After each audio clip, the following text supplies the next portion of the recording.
Generous.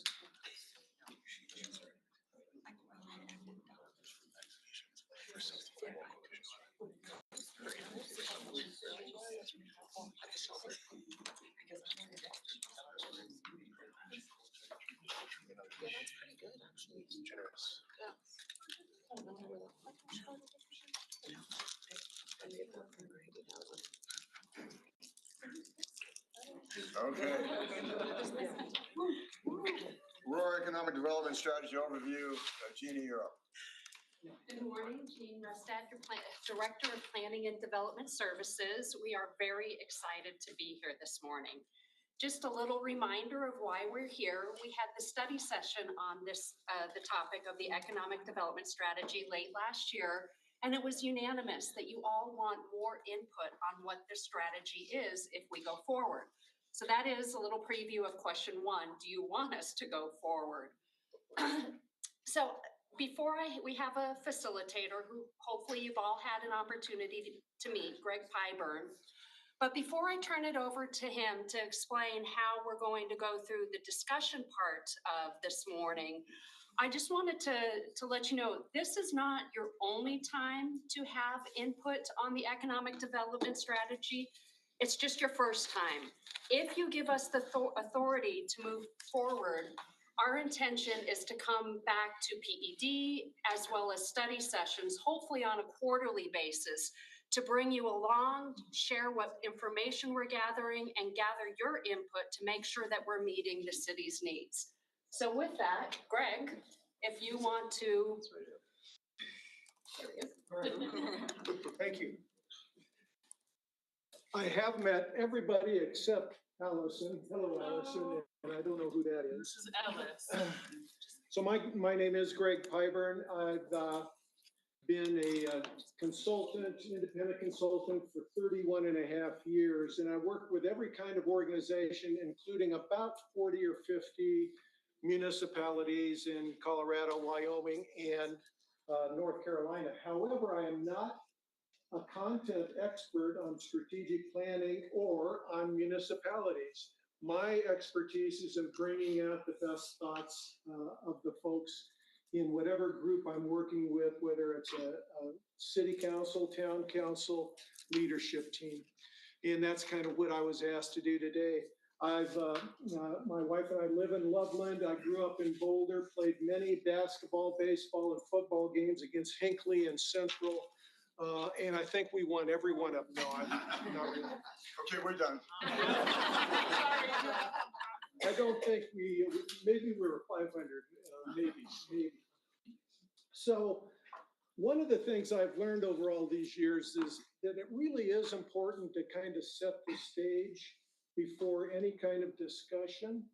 And that setting the stage can be for an all-day retreat or even an hour-long session like today. And so I do want to, I'm going to ask you to trust me for a few minutes.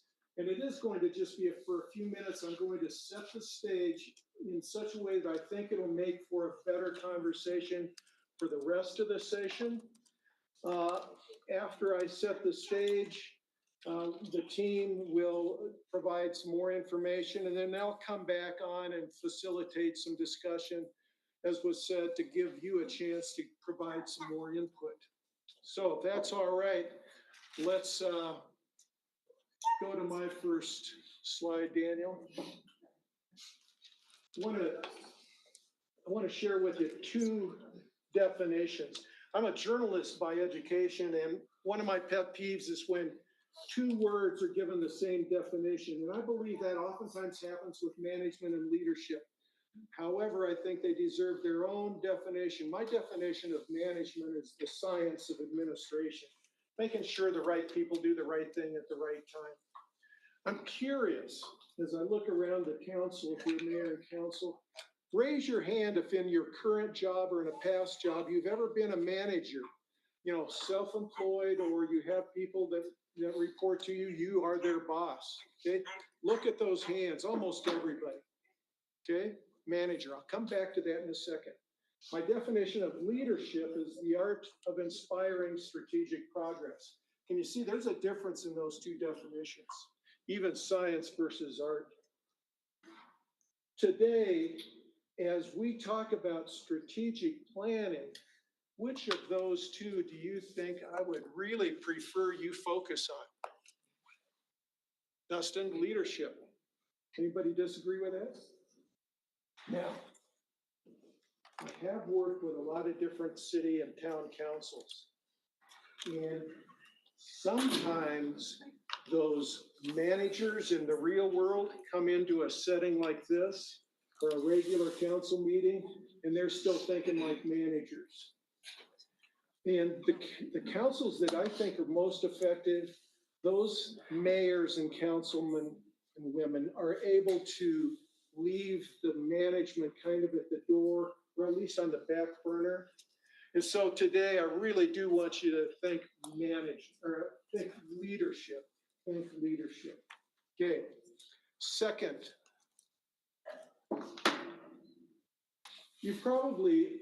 many of you have seen this. Stephen Covey made this kind of popular back in the 80s. Basically, it's saying whatever you're doing at a given point in time, you could categorize that activity in one of those four: important and urgent, important, not urgent, and so on. Council, when you think about being here on a Saturday morning for the winter workshop, which quadrant do you think you were in? Delusional. Delusional. Yes, Mayor. Make that, be sure and include that in the notes.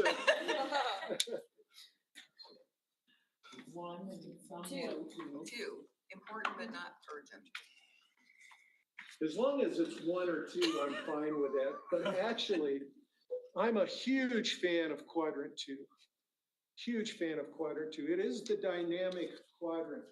It's also what I call the quadrant where dreams and goals go to die. Think about it.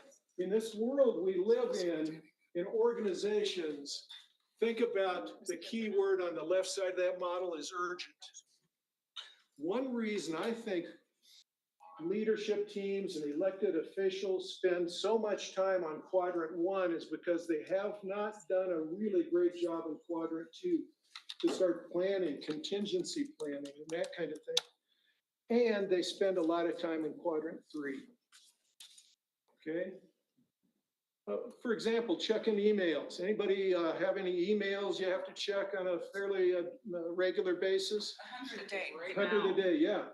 And I ask people, what percentage of those emails are truly important? And I get anywhere from 5 to 50%. Okay, and when you're spending that much time, one of my I do personal coaching too. One of my coaching clients this week said she spends 20 hours a week in meetings and 14 hours a week on email. And so no wonder she doesn't have much time for quadrant two. So relish the fact we are in quadrant two today. I think the most effective and satisfied groups and individuals intentionally spend time in quadrant two. So I commend you for that. And there's kind of a cool quote at the bottom. John Maxwell is a kind of a business guru. And I think it relates to this. If you're proactive, you focus on preparing. If you're reactive, you focus on repairing. Okay? All right, so I've just got one more quick model to show you for the stage setting, and then I'm going to hand it back to the team. This is a model I created several years ago, policy governance model. Roy Otto, I don't know, Mayor, if you've ever met Roy Otto, he was a longtime Greeley city manager for about 15 years. He resigned last year.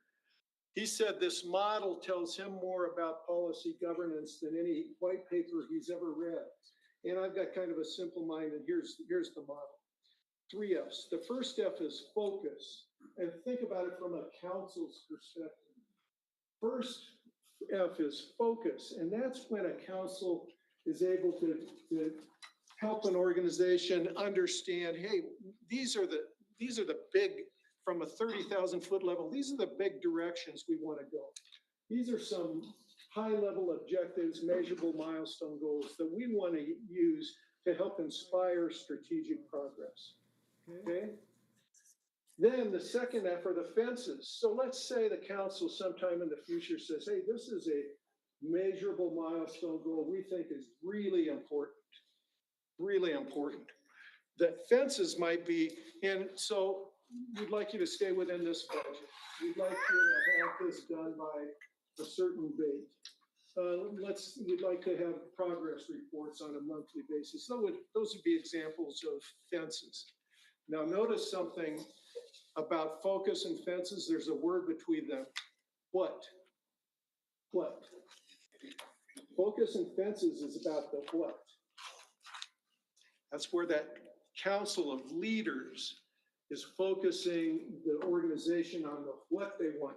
Now, the really, what I would say, cool and effective councils that I work with, then apply that third F, which is the freedom. They say, okay, Mr. City Manager, here's what we want done. And we're going to give you the freedom to figure out, you and your staff to figure out how that happens. Okay, simple model. Many of my clients have really enjoyed that model. And it's a very easy way, as I facilitate strategic planning sessions, it's really easy to say, oh, I'm hearing as an outsider, I'm hearing a lot of hows. And can we shift it back to what, council? Okay, so council creates the big picture and the parameters, stay at the high level, out of the weeds, and think about inspiring strategic progress. There's a lot of key staff leaders in the room as well. Is it more inspiring if I were an elected official or your manager? Would it be more inspiring to you if I were to say, this is what I want done, and I'm going to leave you the freedom to figure out how to do it? That's more inspiring, would you agree? Then here's what I want done, and here's how to do it. All right. So, any questions about the stage setting? I'll come back here in a little bit, but I just want us to keep in mind as we go through today, even as you see this PowerPoint from the team, economic development team, I want you to be thinking about leadership. Listen as a leader. I want you to be focusing on, what versus how. And I want you to all kind of relish the fact we are in quadrant 2, this dynamic quadrant. Yes, Francois. I get all this. However, we have some unique, challenges, opportunities in the city. And sometimes and we understand our role, that we are not to, tell staff what to do, but often because of our experiences in the workplace, where we've come from, businesses, we actually do have ideas, and we may be able to offer solutions that weren't even considered. And so I find that I work very collaboratively with our staff and management, and certainly understand, where we're supposed to be, but that sometimes it does kind of intertwine a little bit. Francois, we're not to have any kind of discussion this morning. I'm kidding. Well, then I'm gone. I'm glad you mentioned that. Can I go home? No, I'm glad you mentioned that. Gives me a chance to say, those 3 models, definitions and models, it's not algebra. Think about algebra. You got this great formula, you put in 2 numbers into the equation, it always spits out the right answer. Leadership and communication, strategic planning, it's not algebra. So it's kind of, how can we improve the odds that it works? So I understand what you're saying, and I have no problem with that whatsoever. And I'm thrilled that you would even have had the courage to say that. It's all right to disagree with me, certainly, as the outside facilitator, but no, I appreciate it. All right, any other questions, comments before I turn it back to the team? All right. Thank you, Greg. I loved watching him because he's very soft-spoken, very measured.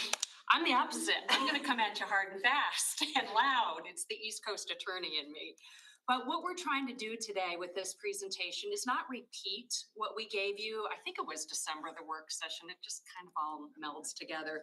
But to give you some new information to consider, following up from PED, we've got a little more data, a really fun case study. So with that, if you can, next slide, next one. The idea of the economic development strategy, this is not something staff dreamed up, but Aurora Places, which I have to say coming in, not new anymore, but when I came in new and saw the city's comp plan, it's a really good model. But that's where this idea is embedded. So the idea of an economic development strategy has gone through public input and council basically adopting this. Also, in the year that I've been here, and I'm glad that Greg mentioned proactive and reactive, I've heard from many of you that we have been in a reactive phase of economic development and we need to get to proactive. So staff hope with getting your direction is this is going to set us up to be proactive. It's also going to help the city be better partners, work better with our economic development partners, and help the partners work better together. This strategy also will help us eliminate redundancies where they exist and better leverage on the strengths of the city and the partners, really to set the best stage we can for Aurora's economic future. Next slide. Daniel. Thank you, Janine. I prepared about 3 hours worth of slides, maps, and data. Introduction. Janine gave me 5. She said, Daniel, 5 minutes to cover that material. Daniel Krasnowski, I think I presented to all of you before, but I wanted to provide just a few data points, really to sort of seed the conversation, to provide a little bit of insights into trends and topics and sort of that vocabulary of economics and local economy. And so I'll move quickly through this. Happy to answer questions, but we do want to get it back into y'all's hands to discuss further. The first data point is Aurora-based jobs by industry. I think when you talk to economic development professionals, business owners, our partners, we talk about industry and industry clusters and so forth. And there's a lot of ways of dividing those up, but these sort of overall industry sectors such as healthcare, social services, education, retail are sort of the vocabulary of that. What you see on the screen here is Aurora-based jobs. This is not where Aurora residents work, but this is where the jobs that fall within our city limits. We got about 154,000 jobs in Aurora. Some of the most common and largest industries are that healthcare and social services, education, quite a bit of retail, but also things like accommodation and food services, professional and scientific services. We have a pretty diverse economy with definitely a few sort of major clusters. Of course, Aurora doesn't exist within a vacuum. We're part of the metro area, and so what this chart is intended to show is Aurora in blue. Which of those industries are sort of our predominant industries, and how do those compare to the predominant industries in the Denver metro area? And so what we've done is we've ordered from top to bottom, from those where we have a much larger concentration in Aurora than in the metro area, down to where we have a less of a concentration. Starting at the top, and to no one's surprise, is healthcare and social services. About 22.5% of our jobs in Aurora fall into this category, followed by educational services, retail trade, and then of course, administration support, transportation and warehousing, wholesale trade. For those who spend time out in Northeast, this is again not a surprise. There's a lot of these businesses. We have a concentration of these larger than the metro area. Kind of moving outside of that red line are those where we have sort of a typical mix for the metro area or lesser of a mix. Things like accommodation and food services, we're pretty much on par with the metro area. Things like manufacturing, construction, finance, and insurance, we sort of have a smaller concentration than the metro area. Not to say that we don't have jobs, we don't have people working in these industries, but sort of to a lesser degree than you'd find throughout the Denver metro. Can I ask a quick question? Yes, ma'am. You're looking at Denver, it says Denver, Aurora, Lakewood. It's the metropolitan area. So just Southeast Aurora is near Parker, Centennial, DTC area. So that doesn't compare to those sectors. The Denver metro area, the Denver Lakewood Aurora is a name that the Census Bureau gives, really the whole Denver metro area, multiple counties, including Douglas, Adams. Okay, so it would the- include. The big picture, yeah. Department of Labor, doesn't that come from the Yeah. Department of Labor?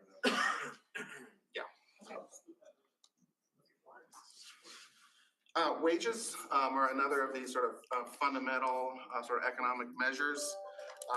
We've broken Aurora-based jobs again out by industry, looking at the growth of wages from 2010 to 2015 to 2020. That's the green, blue, and yellow. As you can see, different industries have different typical wages. Some have grown quite a bit, some have grown less. Overall, jobs based in Aurora, their wages have grown about 36% over the past 10 years. This is pretty close to on par with the metro area's income as well. Some of those that Aurora has quite a bit of jobs in is, again, education and health services, sort of your fifth one down. Those wages have grown quite a bit. Professional business services, wholesale and retail trade. So we've seen sort of different wage growths in different industries. Like I said, Aurora is certainly not, doesn't exist on an island. We're part of a metro area. And so our workforce and our residents move throughout the metro area to find work. And this map, this illustration is something that I think we've used in past presentations. This is sort of the worker inflow and outflow from Aurora to the rest of the entire metro area. What this is showing that every day we have about 113,000 employees coming from outside of Aurora into jobs in Aurora. At the same time, we have about 138,000 people who live in Aurora, who leave the city for jobs outside somewhere else in the metro area, and about 40,000 people both live and work in Aurora. This gives us I guess a net negative and a net outflow. So people are moving out to the DTC area, to Adams County, to Denver, downtown Denver, and points beyond. So we see sort of a net outflow. Geography plays a part in sort of our economic development. Looking at the 20 largest employers, both public and private, and then where those are located. Not surprising, we see a pretty large concentration of large employers up in the Anschutz Fitzsimmons area. A number of large employers sort of down the 225 corridor. And then some of our more wholesale, retail, logistics employers sort of out Smith Road and I-70, things like Amazon and others. So where is the military in that? It's right in the middle of that. It's a little bit of a special case in terms of data. We can, in terms of on base, and there's a lot of users there, so we could certainly pull some additional data about military bases, but it does include things like Raytheon and some of the other defense contractors and Center Tech and so forth. And we've got, I think that'd be pretty high up. I don't see it. Janine mentioned a case study. We were looking on the previous slides about sort of citywide trends. We can look at specific areas of the city and sort of think about them as jobs and inflow and outflow and wages and so forth. I've got just a couple slides on the Anschutz campus area, which is the bioscience hospital district. Based on the data we have, there's about 27,000 jobs located in that area. It's a mix of healthcare and social services. A little bit more than half of the jobs fall into that category. About a third of the jobs fall under educational services, these being learning hospitals and training. And then a number of professional, scientific and technical services in support of the hospitals there. Industries are definitely not a monolith within each one of these industries. For example, you've got doctors, lab techs, IT support, scientists, equipment repair and so forth. And so in each one of these industries, you'll see sort of a variety of types of jobs, types of education, training, certifications that people have. This is just an example of educational attainment, formal educational attainment. Even in the Anschutz campus, it definitely a mix of people with a variety of education and training. Another interesting point is sort of, again, where people live, where they come to Aurora. This map shows those people who work on the campus and where they live. And so you can see a lot of those people live in Aurora, a lot live in Denver, especially sort of the north and east parts of Denver. But there's people coming from Centennial, from Lakewood, from Parker, really all over the metro area. And so when we're talking about employment, we're talking about those businesses trying to capture a talented workforce. They're really drawing from fairly wide area. One sort of last point, another theme that is often discussed in Aurora as a real benefit is the diversity of people who live here. This is a map that we've shown in a lot of different documents and presentations, really kind of showing the diversity of our resident base. Not only are we exceptionally diverse, but we're exceptionally diverse throughout the entire city. But this sort of diversity extends to the business community and the local economy as well. Everything from some of our events that we host here, like Global Fest, or some of the restaurants and stores that in various parts of the city that draw visitors due to that sort of diversity of restaurants and cuisines and so forth. This idea of a world in the city really kind of captures that. Another element is our connections to the rest of the city and really the rest of the world from a business standpoint. We have a lot of connections through the airport and through businesses and through people who come from throughout the world to open a business here, and that's really a great strength and an opportunity to tap into that diversity from an economic standpoint. Back to me, the loudmouth in the room, sorry. So some of you may have heard me say this phrase of the economic ecosystem, and I sometimes get looks and I can just read the thoughts, what the heck is she talking about? This is my attempt at a very simplistic illustration. It shows how our partners all tie in, and it does start with those primary industries. You want more than one. Think Detroit. Auto industry cooled off. What happened to Detroit? It has been a dying city. We already have some diversity with the biomed, the medical campus, the base, the national defense. How do we grow these industries, but also add more so that we have that good base? And Daniel explained how even within a primary industry, it's not just your top earners, it's everybody.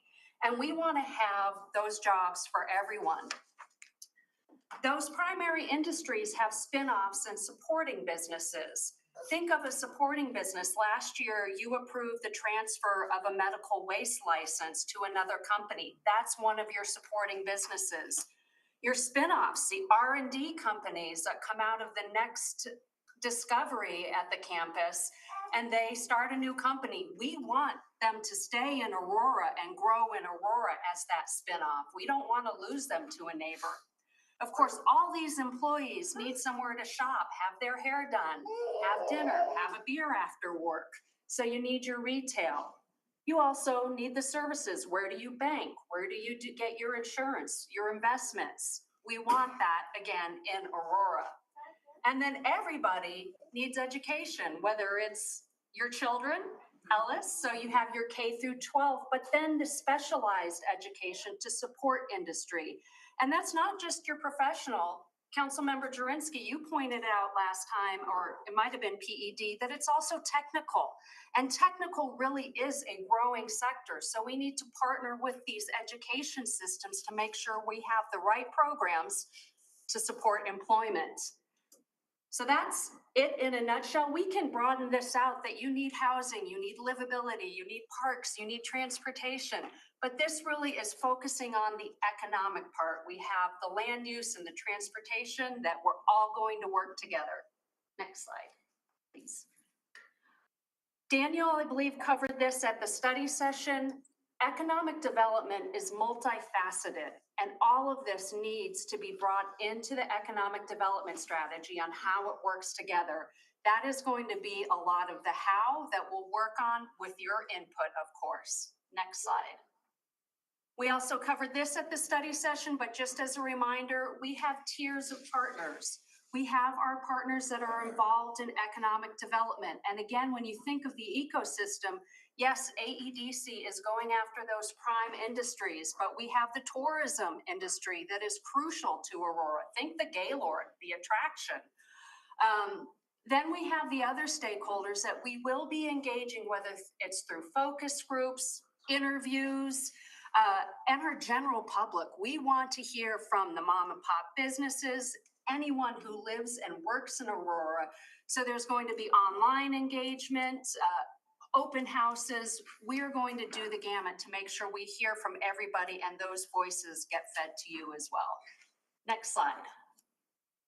So now I'm going to turn it back over to Greg for the discussion.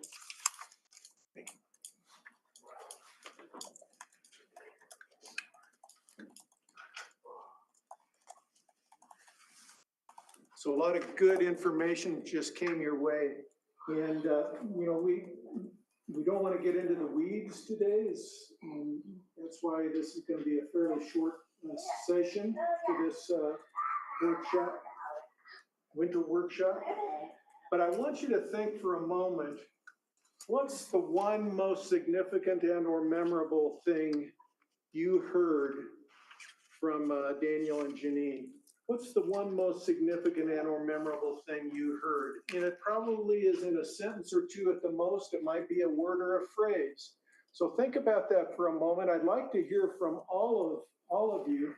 Daniel's going to try to take, I've heard Daniel's really fast on the keyboard. He's going to actually try to take some notes here and display them as they're spoken.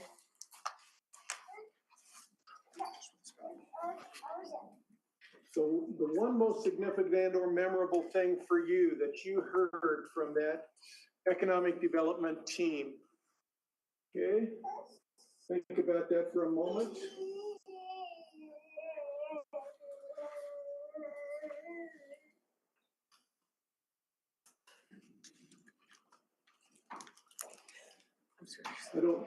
I've changed a little bit based on what's happened in the last few. So maybe just the one most significant and or memorable thing they heard.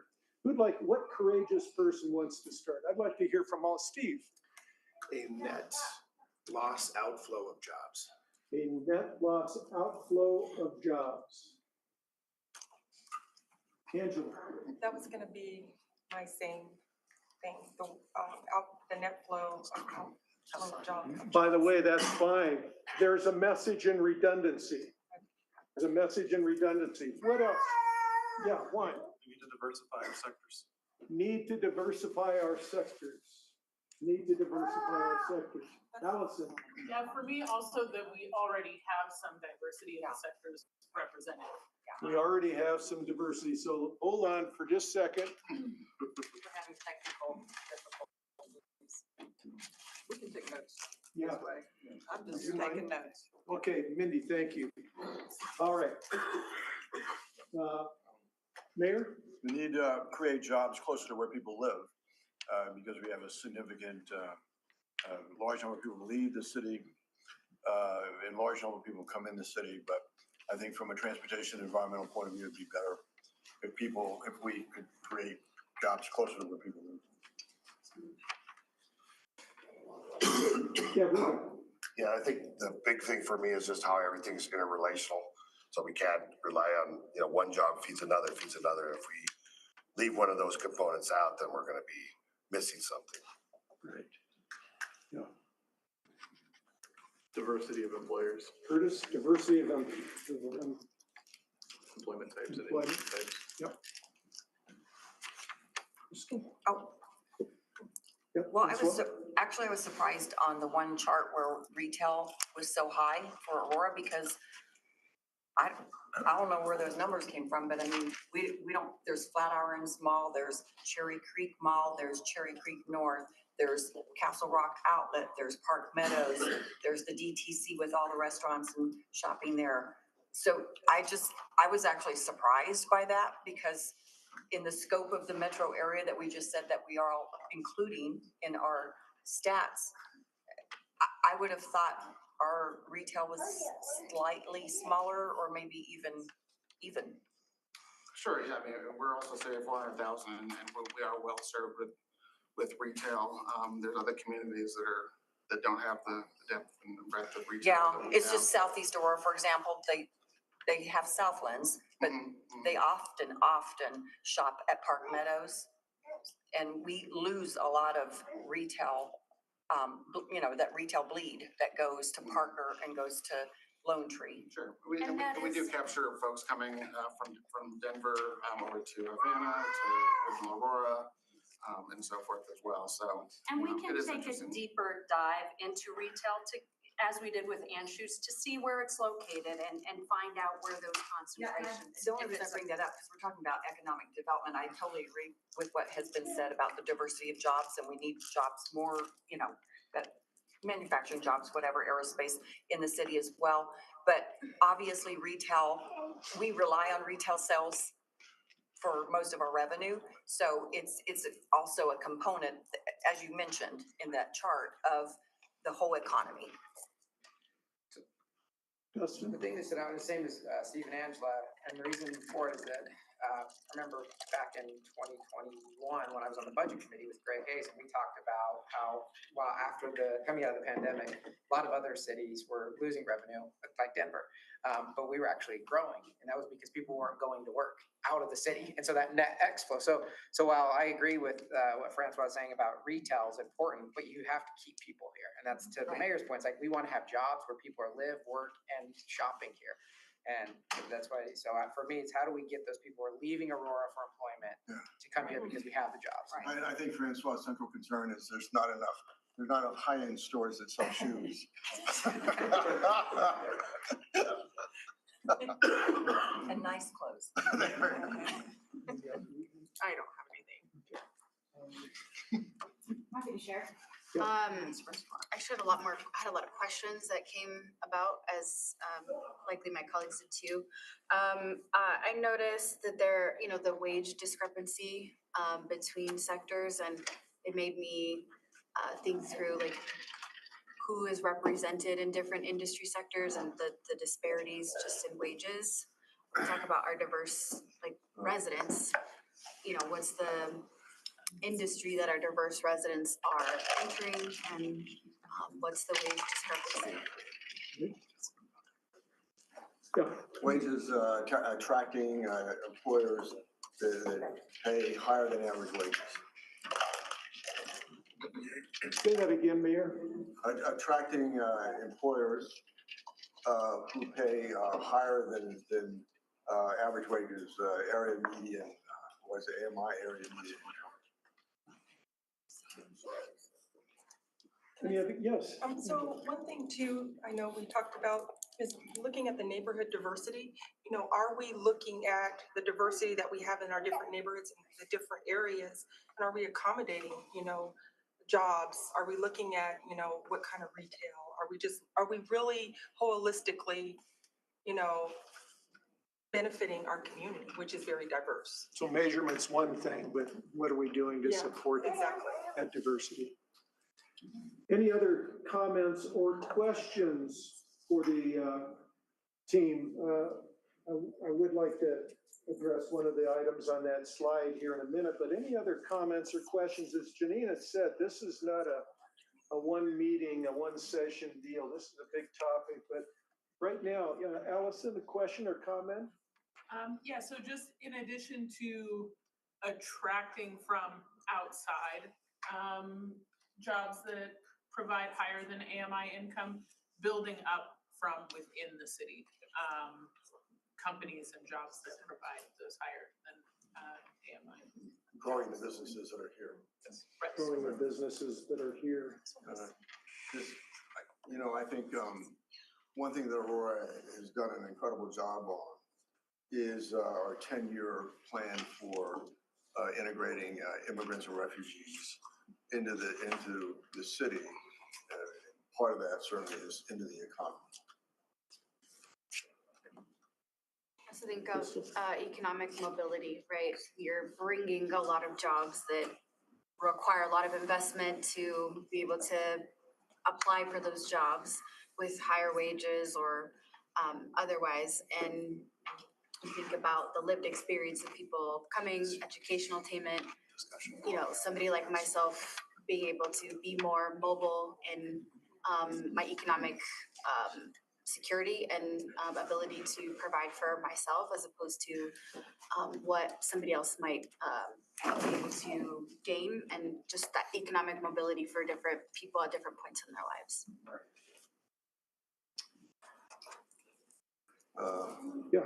Partnering with our educational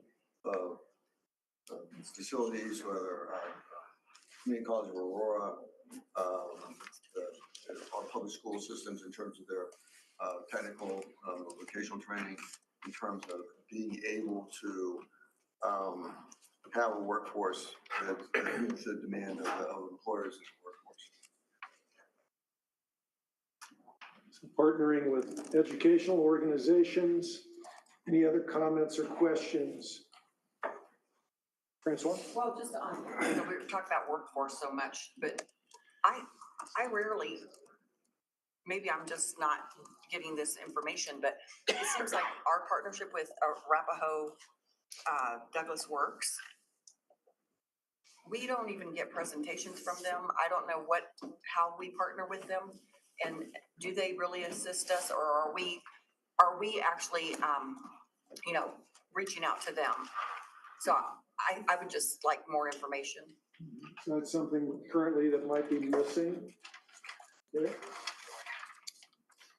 No, that's no. Yeah, well, So I've recently spoken with them. I'm going to be working on an initiative of them. Happy to make connections for you so you can get a better understanding of how they help. so Juan is already working on that last item that Francois brought up. Pretend for a moment that the council does here in a few minutes say, yeah, we would like you to proceed with a strategic plan. Those two words, strategic plan, if we have, 50 people in the room right now or 60, and we were to have each of you define what a strategic plan looks like and sounds like, we probably have a whole lot of different versions of what that means. I'd like to just get us a few comments here from council. A strategic plan related to economic development. If you were to give the ED economic development team that green light today, the strategic plan would, what the strategic plan would not. Okay, it's kind of that is not, would not, Francois. Well, I don't want to recreate the wheel. So we have all these partners that, AEDC, Visit Aurora, Chamber of Commerce, all these different organizations, Arapahoe Works. Don't they have strategic plans? I mean, I don't want to recreate the wheel. So I think it'd be good to have those plans first before we try to do a comprehensive plan. So this strategic plan would not recreate the wheel? No. I mean, I think we have to have our own vision of what we want, but we have things in place. So are we understanding what they do exactly, what their wheelhouse is? So it would include taking into account other area strategic plans? Right. Great. I think coming up with principles, coming up with a vision that the city doesn't really have right now.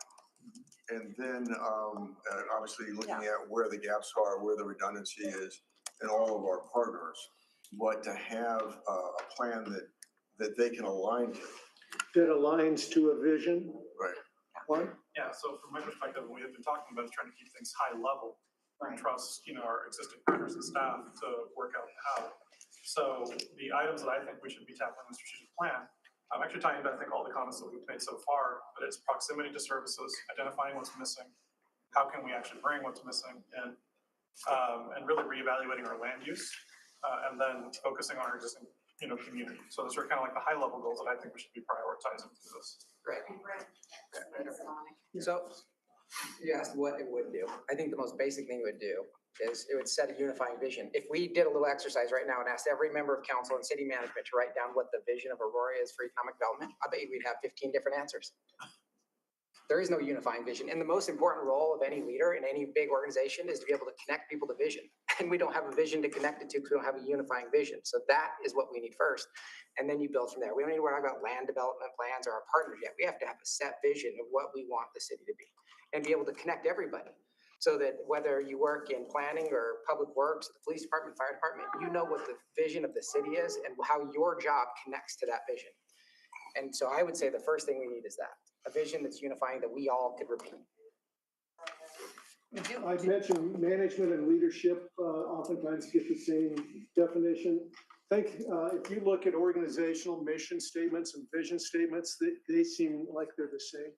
To me, a mission statement is why do we exist? It's happening to some degree right today, any given work day. A vision to me is a clear and exciting picture of a desired future. We're not there yet, but we want to go there. And so vision is coming out several times here. Yeah, Allison and then Francois. It would be inclusive and not, so the yes would be inclusive, the no would be suppressing some interests or voices in favor of those that already have power. Okay. Again, we were hoping to display your comments as we go, but that didn't quite work, Francois. Just in the comprehensive plan, I mean, that was an attempt at trying to have a vision of the city. Obviously, it's split up in different categories, but you had it on the slide, right? The economic development, wasn't that in the what, was there a vision there? I can't remember. I mean, the comprehensive plan is really focused on sort of the development of the city, which is right. No, I'm really about tightly tied to economy. I get what the whole comprehensive plan is, but wasn't there one on economic development? There was a strong economy was one of those foundational guiding principles for the community. Right. I just wanted to know what it said on that slide. I don't know if we have it. And I can click back to the top. It's pretty small, but yeah, a strong economy is one of those.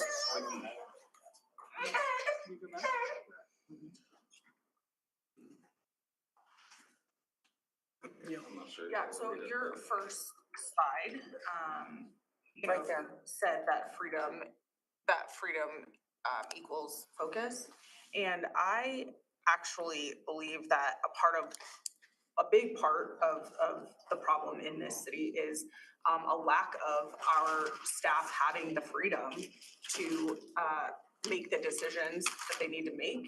I see, a lot of passing the buck, scared to make decisions. And I see people that are in positions that could be the unifier that we need to talk to all of these entities in economic development and all of our partners.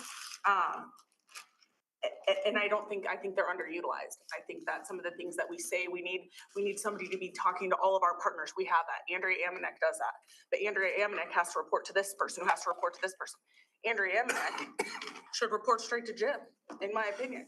And we should cut a lot of the red tape that's in our processes. And Andrea talks to these people. She has a great relationship with these people. She talks to all of them. So we need to focus on eliminating red tape in this city and streamlining processes and having that central person that we already have, that we need to build on what we have. We already have it. Andrea talks to all of them, but Andrea to make a decision has to go through however many people, and it's ridiculous. Give her the freedom so that she can focus on our plan. Yeah, boy, that's an important, that would be in a quadrant 1 or 2 issue to talk about. Yeah, Francois. and then- Well, so I'm glad that Daniel, you were able to bring this up. I know we can't see the small print, but I don't know how we came up with guiding principle, because that makes no sense to me as an economic vision. Active urban places kind of negates the rest of the whole entire city, but so, I mean, I think we need to like take this and look at it and see what in those goals makes sense as well and what doesn't. And obviously the guiding principles might be bad. Ruben. I just have a question about, in order to have a vision, to me, we have to have a vision for the entire city of Aurora, not just sectors. To me, we all represent different wards and the needs are different in each one of those quadrants. And so we need to have an overarching goal that also creates a roadmap for each ward so that we know and can define what activities best suit those residents in those communities, so that also feeds into the main narrative. It's what do we want Aurora to be? What is it? What is that vision of Aurora? Ruben, I think that really ties in well with what the mayor said earlier about alignment. I think that's the word that came to my mind as you were talking about. Okay. I would echo what Ruben's saying. How do we create a vision? You know, and a vision's gonna be broad, right? It's how we want to think of ourselves, and where we want to go broadly, right? So we're not making any strong commitments of the how in that vision, but how do we then balance that with being nimble enough to meet kind of the unique parts of, you know, the city, right? And address economic development in a culturally relevant way. And I mean, not just racial and ethnic culture, but there's like nuances, right? Like living in Viejo versus, you know, Piney Creek versus, you know, Northwest Aurora, Del Mar, right? It's just different, right? There's different physical assets. You engage with your, you know, physical environment differently. Perhaps different expectations of what community means or looks like. But yeah, so I would just echo what Ruben's saying. I agree with having a unified vision, but let's also make it nimble that we're meeting the needs of the different nuances. What Crystal and Ruben just said reminds me of that definition of leadership, the art of inspiring strategic progress. Dustin, if you've got that great vision and you give staff the freedom to figure out the how, I think you greatly improve the odds that that vision actually becomes reality, and the vision becomes part of the mission, and then you come up with another vision, a clear and exciting picture of the desired future. Yeah, Angela. I think, Councilman. No, go ahead. I'll go second. Okay, I'm sorry, Councilwoman. You're fine. So I think too, that I know we're talking about, to me, you gotta kind of start broadly. When people live in a city, they want safety, they want to have a good quality of life, they want economic prosperity. So you kind of, to me, and this is my personal opinion, you kind of look at that bigger scope and then you kind of fill in where we need to fill in those gaps or where we can meet the needs of our constituents and people who live here. So that's how I kind of look at things from a holistic standpoint of what people desire when they move to a city or choose a city to live into, so. Yeah, so I read this before today, this document, and I guess I'm not really clear what it is that we are wanting to create that is already not addressed in here or could be addressed within this document. This is something that was prepared by staff, approved by council, and I think anything more granular than what is in this document is too in the weeds and too micromanaging for council. I mean, this addresses places, which is what, you know, council members Medina and Mario were just talking about. It talks about workforce development, which has come up a couple different times. It talks about economic growth. I mean, all of these kind of different areas that are under the umbrella of economic development. So we already have a strategy in place. And so I'm not really clear on what it is we're wanting to do that's outside of this document. Now, maybe we could make changes to this, but we already have the bones in place. And so I guess I'm not really clear what it is we're trying to accomplish. And I know that, and that's not a comment directed towards staff, because I know this wasn't requested by staff. Like, we have this document. So and going beyond what's in this document, to me, is way too in the weeds for what city council's responsibility or role is. If I can address this quickly. Mhm. Part of it is, this is a few years old, so hearing that the goal or the guiding principle is off, refining that. We have to remain nimble. We have to be able to change with times. But we also, this didn't discuss the partners and how we work together, and here for a while, seeing redundancies, but also coming up with a specific action plan for economic development. As we dive into data, what are we missing? And then who are the lead roles? The city isn't going to be the lead. So it is going to get a little more in the weeds from a staff perspective of how we get to where we ultimately want to be, where we have every neighborhood thriving with the economy. And your hand was up. Yeah, so I just want to go back to my previous comment, exactly what you just said. I mean, we've got a whole lot of people in this room to talk about this. The problem is we are not giving a staff member the freedom to connect all of these pieces, whether it's Aurora Economic Development and the Chamber and Visit Aurora, right? Give her the freedom. Give her the freedom to do it. She talks to all of them. We don't need to sit in this room and overthink this. This is a guiding document right here. As Give her the elected freedom. officials, we have an obligation to set the policy. We, Sure. staff, we don't go to staff and say, hey, set the policy. We set the policy. That's your responsibility. That's my responsibility. Yeah, but we keep talking about connecting our partners. It always comes back to how are we gonna connect our partners? We need to have a clear vision. We're not connecting our partners. That's all we talk about. It's So about let's having- talk you're right. about. It's about having a clear vision, which we do not have today. Steve. Tying in, I think the city has a really good problem economically in that we have a number of diverse economic engines, right? You look at Detroit, they have the automobile industry, which tanked to some degree. On a grander scale, Venezuela relied so much on oil, right? But we have these diverse components, and I think we're all working within this city so close, you can't see the forest through the trees. Sometimes it takes outside individuals. And I think, let's just say we had a vision. We had a very clear vision, then how do you market that vision? So I wouldn't mind maybe putting Bruce on the spot over here. I think you're actually working with the gentleman that presented at the Visit Aurora, that goes into cities and helps them redefine who they are as that individual. And just curiosity, had any insight? So what we did is we hired a third party to come in and help us with rebranding our organization. So he's been through the process of doing listening sessions with people throughout the city. And I think he's up to over 40, 45. We're still in the process. We don't have an exact date as far as the outcome of that, but once it is presented to us, then we'll share with the city.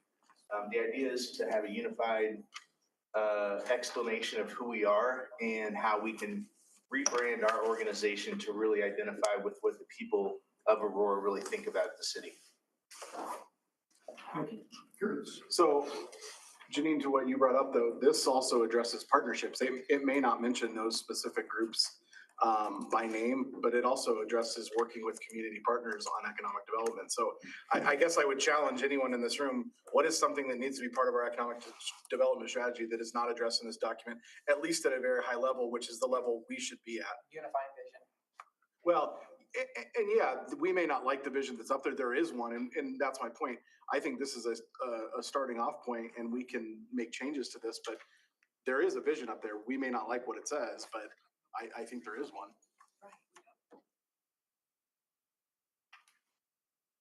Francois. I mean, to Steve's point on branding, we have a communications department. So I think we worked years and years ago with an ad agency to brand the city. That they should be part of this. I think as an example, in terms of GAPS defense, that there are a lot of opportunities in terms of attracting defense-related companies. Coble is building a fairly significant structure that's what's called a SCIF that is for companies or their customer base is, the customer is the base, is the Department of Defense. And so there, I think, are a lot more opportunities to attract companies that are defense related. And we can do a better job on aerospace. If I can give one more example of, a comprehensive plan is really your 30 to 50,000 foot document. It is not, I'm gonna use an example that I'm sure half of you are gonna groan, but it also talks about land use patterns. But we don't solely rely on that. We have the UDO, that's where the groan factor comes in. So we have a hierarchy of documents, and we really, with the policy guidance from you, want to get more into the how and the strategy. And it's going to be 3 to 5 year document that we'll keep looking and updating. Are we staying current with trends? Versus the comprehensive plan, we're gonna look at every 10 to 15 years. And so much happens in that time. Think of the last 3 years, the opportunities, the challenges. This strategy is going to help us be nimble. And yes, communications, we are working with them. If you had, I'm gonna kind of end this part and then we'll have Janine come back. If you had just one comment to make based on what you heard from the economic development team and from each other, if you had just one comment about what you would like to see in the strategic plan or whatever, and I'd like, I think I already know what Dustin's gonna say, but I'd like him to say it again. And I've got the scribes here that are gonna take notes. But we'll just start with Dustin, go around. One comment that you would like to leave with the economic development team, and others obviously are listening in too. But what's the one comment you would like to make about the possibility of a strategic plan effort? Developing a unifying vision that's also infinite in nature. We shouldn't be changing our vision. Our vision is something we should always be striving for. We change our strategies and tactics, not a vision. So say that one more time. A unifying vision that's infinite. Danielle, one final comment? A single point of unity in this city for all of our economic development partners. Single point of unity. Okay, Steve.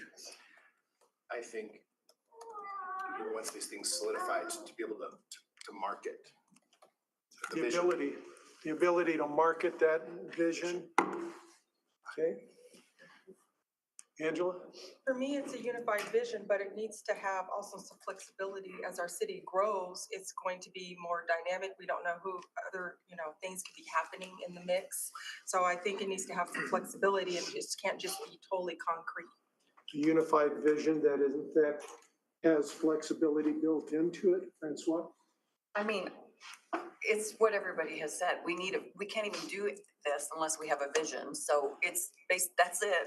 Come up with a vision that replaces what's up there on the screen that will reflect what our city wants to be in the future, as much as we can control that. But, And I think what we're hearing is, as we've gone through about half of the group, we're hearing guiding principles, North Star, whatever you want, priorities, whatever you want to call it, but we're hearing it. I hope you're getting some good information just on this last go around. Mayor. A set of principles to promote economic growth that the city and our economic partners can align. Alignment between the city and the partners around economic growth. Yeah, Allison. An inclusive vision for our economic development that builds up our people in the city. An inclusive vision that builds up our people. Our people is all of the people of the city of Aurora. My people. The people. We invest in people. My people. Juan, you got an assistant there? I do. After some consultation, they've decided that what we really need to do is what everyone else has said, but add on top of that, flexibility and trust that the folks we are working with can deliver on that vision. Okay, trust that the people we're working with can deliver on that vision. Ruben. I think the same thing, the overall vision. But I also think that we need to have investment from everybody that's in the city, right? From the staff to the businesses to the people that work here. I think everybody has to have a buy-in, right? A selling point so that we're all in unison going for the same vision. Broad buy-in, unison. Crystal.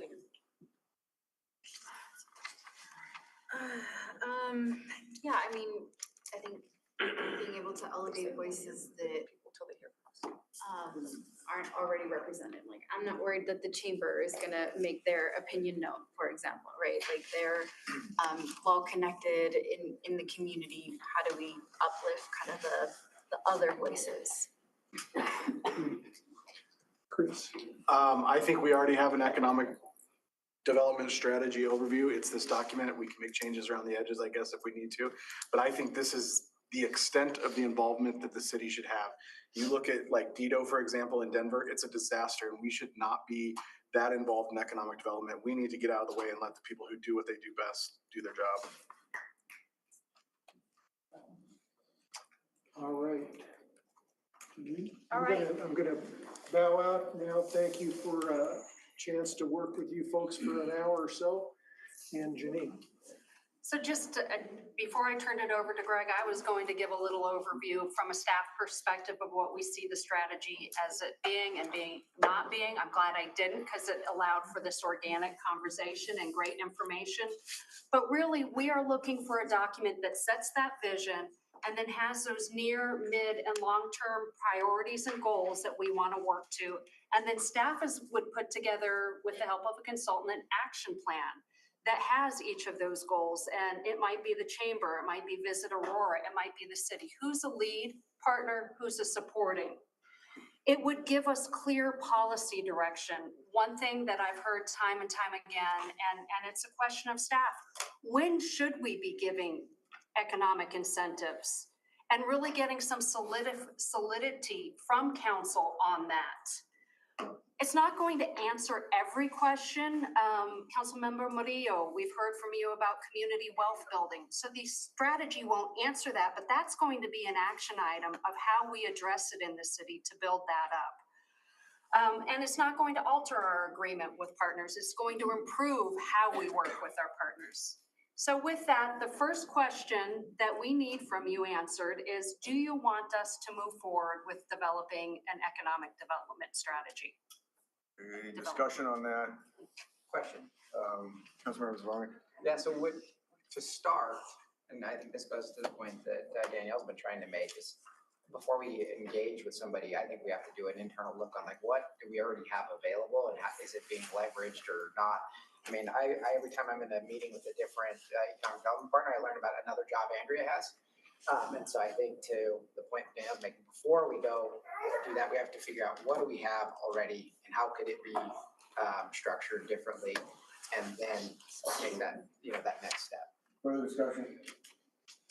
Councilmember Gardner? I think we already have an economic development strategy, so I'm not supportive. I don't think we have one, and I think the lack of high-end jobs shows it, they're coming to the city. Councilmember Martin?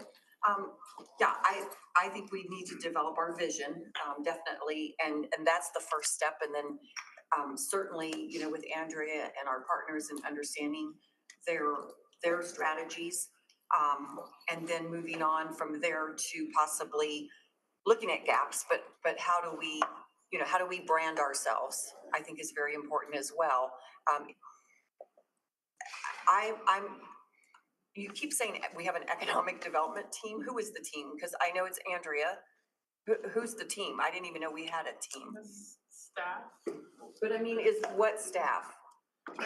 Andrea has other staff under. I know, but they have different titles and they have different responsibilities. And now all of a sudden they're the economic development team. So who is that? Is it Daniel and Andrea and Mindy? And Marcia and Elena and the folks in our office who do all this. This is a collaborative process.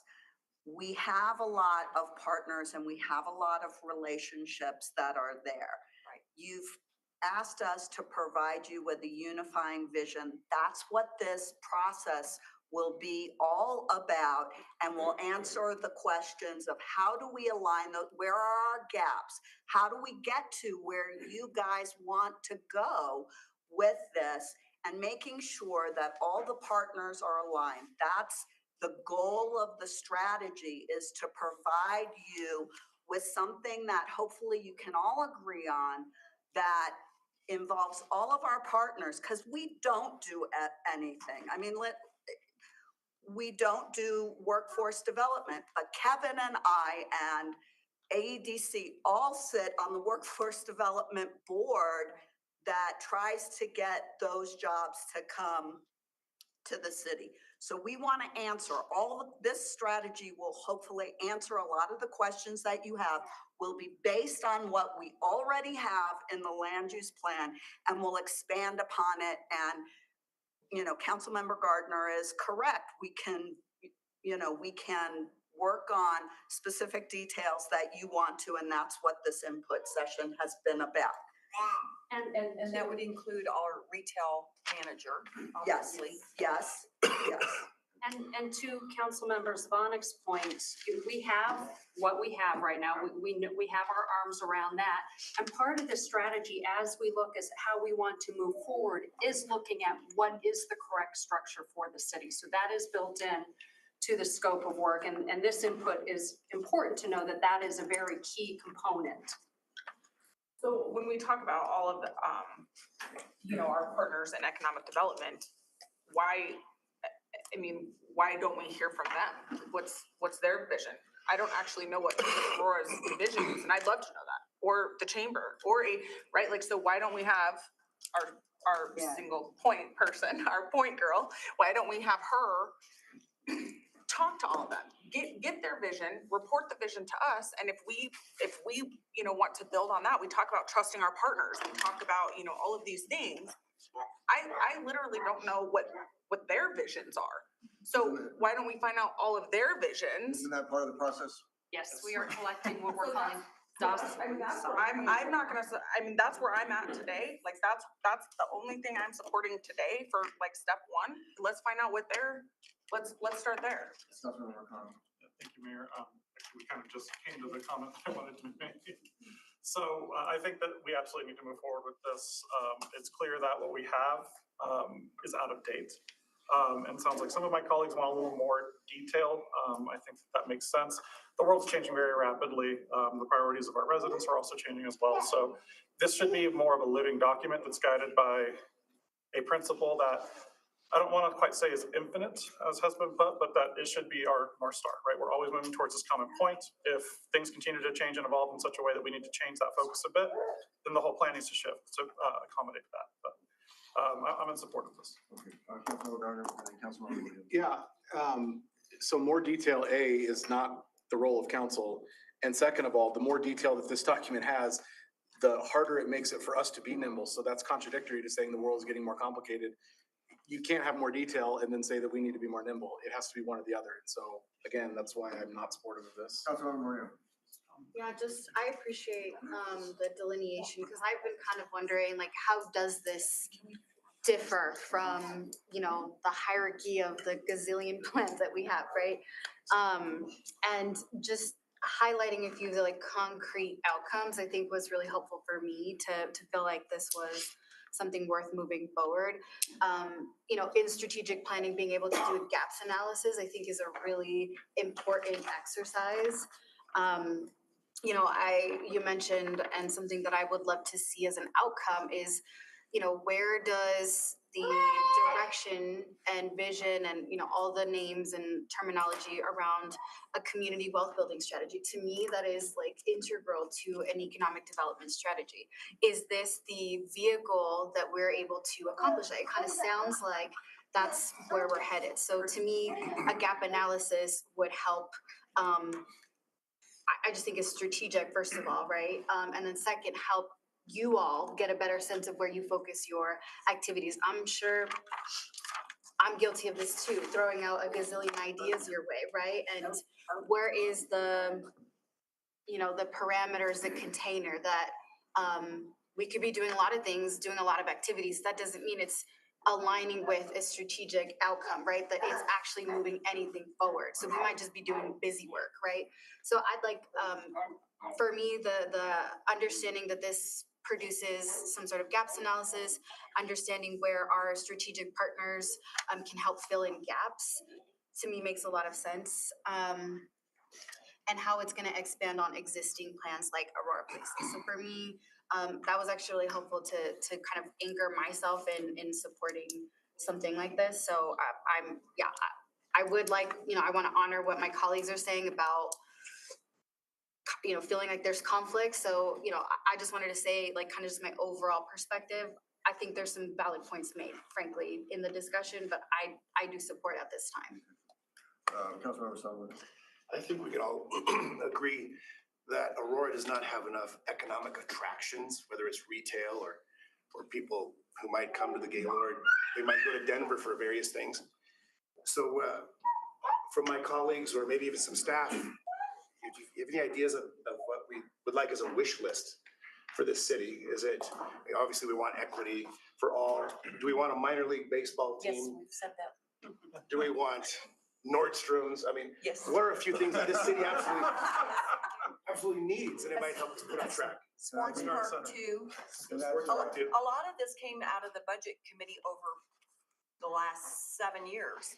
If you go back to CABC, you will hear, that we need a sports park too, a performing arts center. We want, baseball.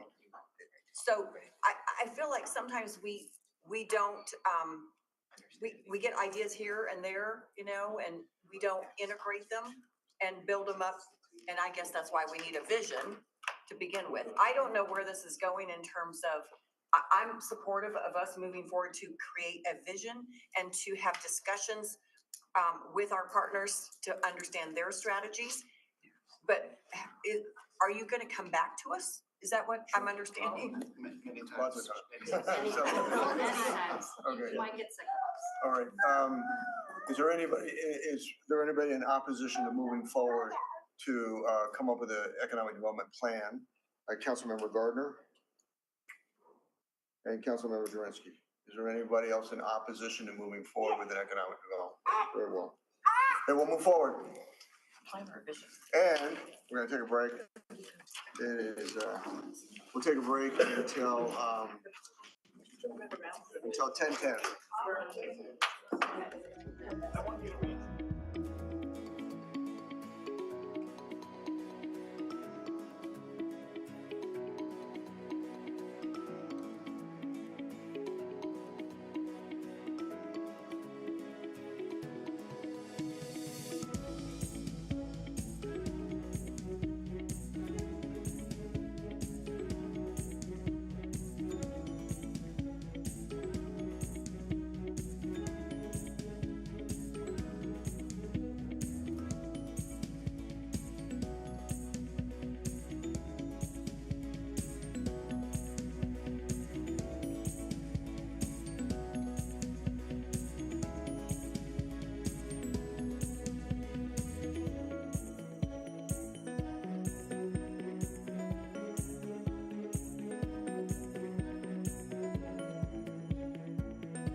Me too, forever. Infrastructure grant opportunities, capital project priorities, Laura Perry. All right, good morning. Laura Perry, Deputy City Manager. I have a question real quick before we proceed, because there seems to be some confusion about what was just agreed to. Can somebody tell us? We agreed to go forward with the study. I think that was fairly clear. But no Well, money. it wasn't clear to all of your colleagues, so that's why I asked. No, Well, I did not. It wasn't because I'm fine with the study to look at the vision, but we did not approve money, right? No money? No, they haven't. There was not a fiscal note test. it's gonna cost money. There's no fiscal note test. Can you go within existing resources? Yes. Okay. It's with it, okay, thank you. Laura Perry. Okay, good morning. So today we have two infrastructure infrastructure presentations for you. The first is focused on infrastructure grant opportunities and project priorities. The presentations we're walking you through today were the result of a multi-departmental team that's focused on building up Aurora. I'd be remiss if I did not express my sincere thanks to the various staff that are here today, from finance, public works, planning, and communications, for all their hard work in pulling this together.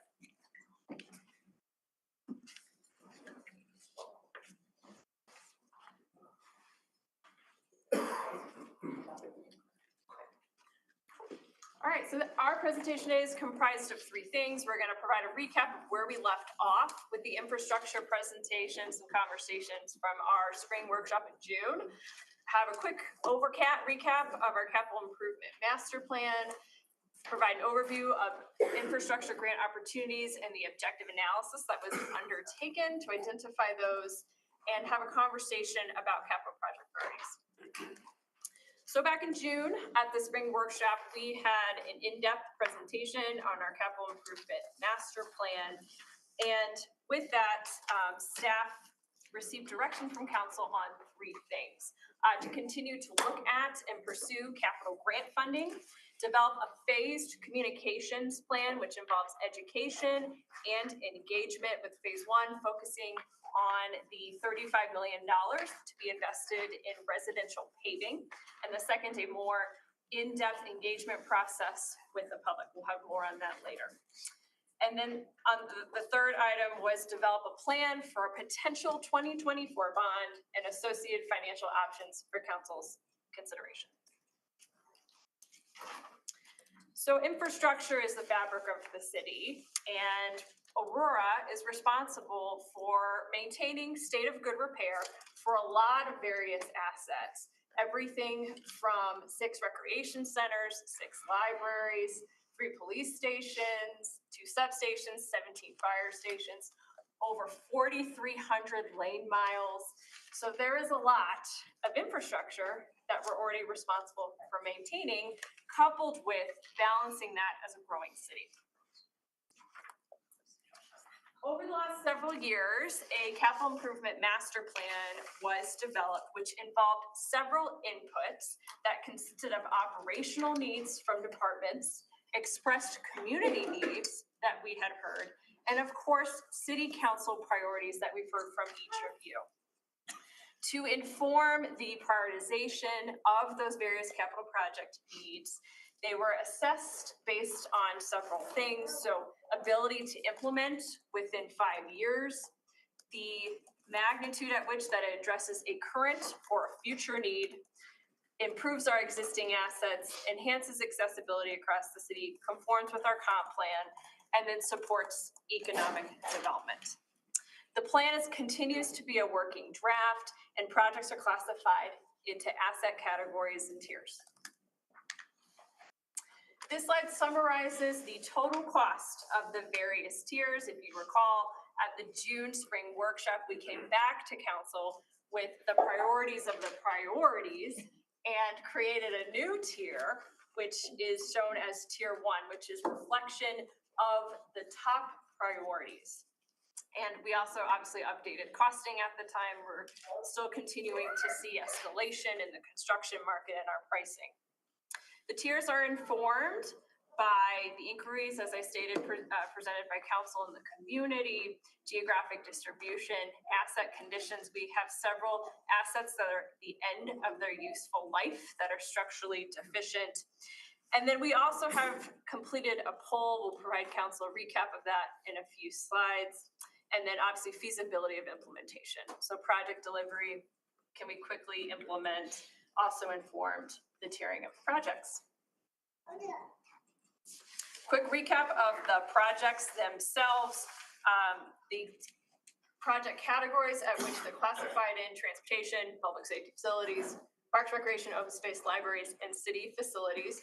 So transportation, first one there, Peoria Bridge. This is the most structurally deficient bridge in the city. It was built in 1966. It's at the end of its useful life and needs to be replaced. One thing I should note, all of our transportation projects do involve elements of multimodal transportation.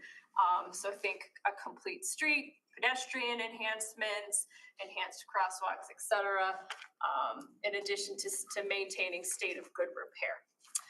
The Gun Club Road Multimodal Gap Project. This is it's a multimodal project which will result in expansion of Gun Club Road to 4 lanes, as well as enhanced crosswalks, pedestrian access, and other amenities to enhance the multimodal nature along Gun Club. Traffic Management Center, this is implementation of a fiber network in the city to enhance the movement of traffic across the city, and then addressing sidewalk gaps across the city, widening and gaps. Public safety facilities, a replacement of Fire Station 8, a new police evidence storage warehouse to enhance and expand the storage of evidence. Park renovations by ward. This $9 million is the net amount of the $4.5 million programmed in ARPA by council. These are for remaining priority parks in need of renovations. The MLK Library is red. We received a $2.5 million federal earmark. The $2.8 million is net, the federal earmark received to complete the full library. And then last, the city's completing an ADA transition plan, which will identify several ADA improvements needed across the city, everything from in our right-of-way to our city facilities. And so the ADA facilities is TBD pending the completion of that study.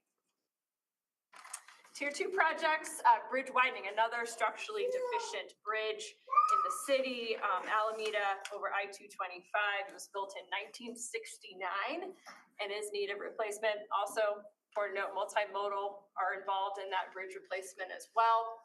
Public safety facilities, so property acquisition land to build a new Fire Station 4, improvements to our district police stations, a full build out of Utah into a full operating recreation center. Beck Pool is at the end of its useful life. It was built in 1974, has not received any improvements since. It is leaking and is in dire need of replacement. And then Central Library, we completed a study a couple of years ago identifying needed renovations and enhancements to the Central Branch Library to enhance the user experience and support programming. The branch was built in 1982 and has not received any improvements since. And then last but not least is our Tier 3 projects. Buckley over Tollgate Creek, just to highlight a few, another bridge at the end of its useful life. Continued enhancements and improvements to Quincy, more ADA sidewalks, grade separation project over Chambers, north of Smith Road, expansion of Capstick for enhanced and further training for our police and fire departments. Station 4 replacement, so land is in Tier 2. Station 4 replacements, the construction of that, as it would take time to design and implement. A new animal shelter satellite facility. City Council allocated dollars in ARPA to address our current needs at our animal shelter. This is for a brand new facility to support growth. Parks, recreation, open space. We hear a lot about pickleball and its popularity. So this is for a special use park with pickleball and other recreational elements. A new signature park, possibly at Alameda and Airport. And then the Aurora Reservoir, popular place for our residents to go in the summer. So enhancements to the reservoir, deferred maintenance and improvements. And then libraries, a new library in the Northeast, again, focused on supporting growth in that area. The Mission Viejo Library, built in 1973, in need of improvements to, again, enhance the user experience at the library. And then Talon's Reach, built in 2004, so we're almost coming up on that 20 years for that library. So in need of a bit of a refresh, to modernize the area, the children's area there, et cetera. Absolutely. Sorry, I know this is tier 3 and there's no tier 4, but obviously in the parks area, you know, those are very few of our parks.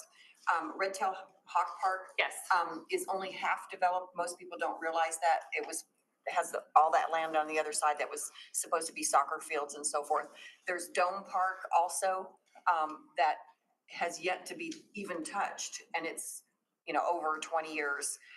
So just from a constituent perspective, what are we to tell them when they've lived there 20, 30 years and they're like, I thought this park was going to be developed. I know we have impact fees and then we have park, whatever you call them, dedicated fees for when homes are built. Is there a timeline? For the undeveloped parkland, I'm gonna ask Brooke to. So we have over 670 acres of undeveloped parkland across the city. And we're working on our pros master plan right now. And part of that plan is to do an equity analysis across the entire city to look at what our service levels are. And so I think that'll inform, once we have that complete, we're hoping that'll be at the target is end of second quarter of this year. We can bring that information back and then that'll inform our priorities and how we move forward. And since we dedicate park fees when homes are built, that I know those are separate accounts, correct? That's correct. Okay, so will we get an accounting of, you know, what the gap is on those? Yeah, we can do that. We do know it's Parks Development Fund. We know where those funds are collected. And we have certain restrictions on them.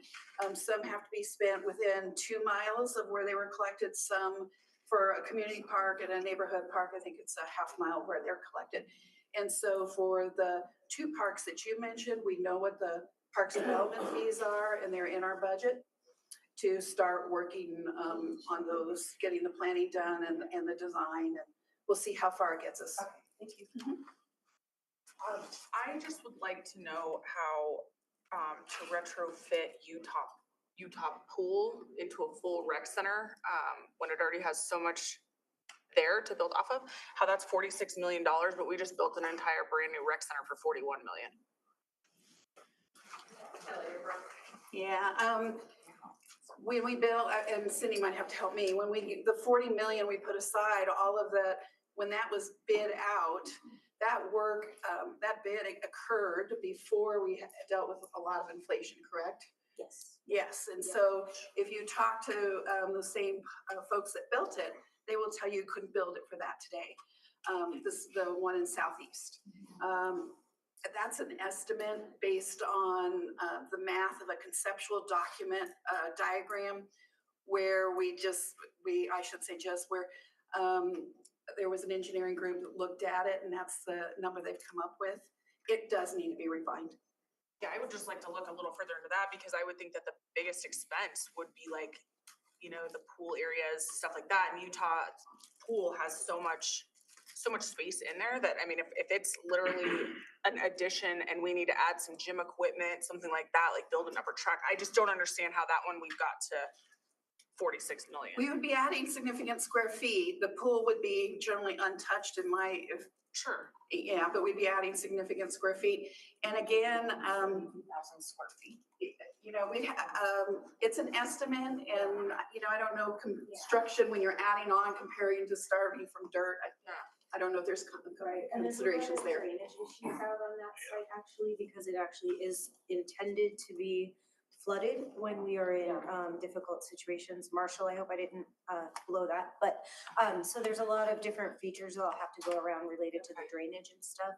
I believe it also includes removing the tennis courts and redoing them.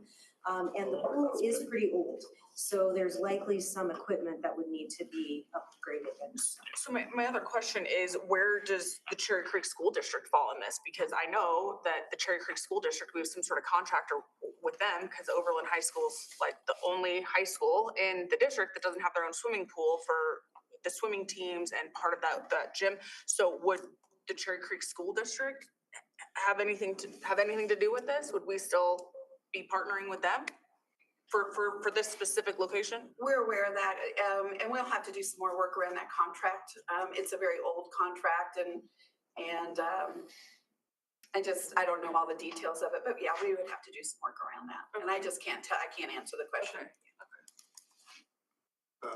Thanks. Before Brooke sits down, I used to serve on the pros committee and I forgot what Signature Park is for $50 million. Could you refresh me on that one?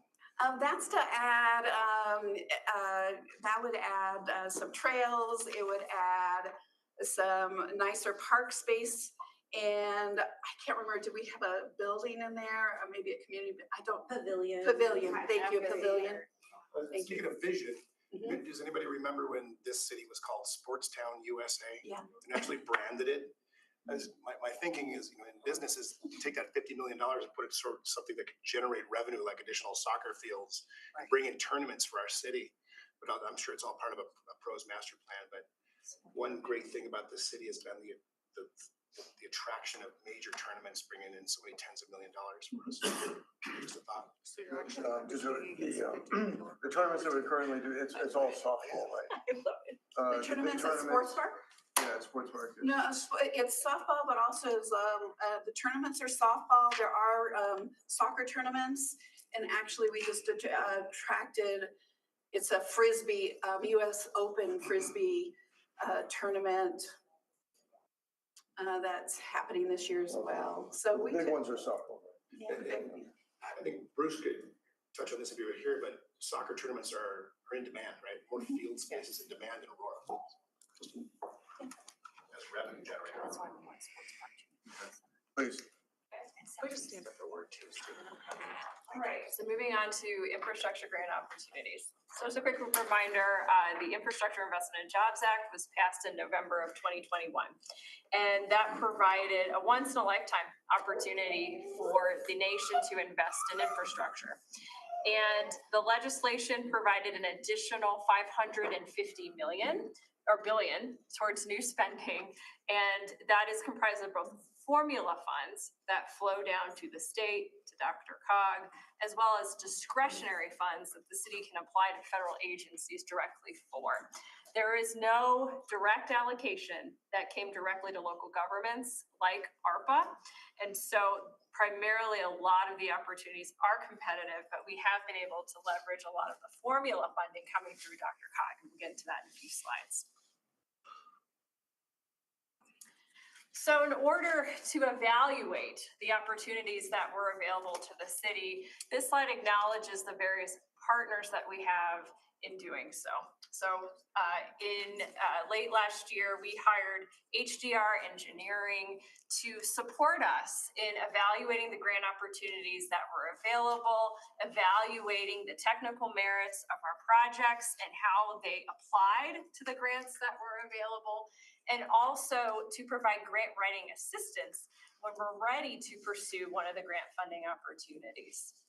We have Holland and Knight as our federal lobbyists. So as they're working in DC and they're working with the various federal agencies, they're letting us know when NOFOs are coming out, what they're hearing, and they're monitoring the various legislation for us so that we can be proactive in our planning. And then eventually, obviously, when we apply, they will support us in advocacy for the projects for which we're putting forward for these opportunities. We're here today to hear from you on your priorities as we look to pursue these opportunities. And of course, as I mentioned, city departments have all come together to discuss and evaluate projects and possible opportunities as well.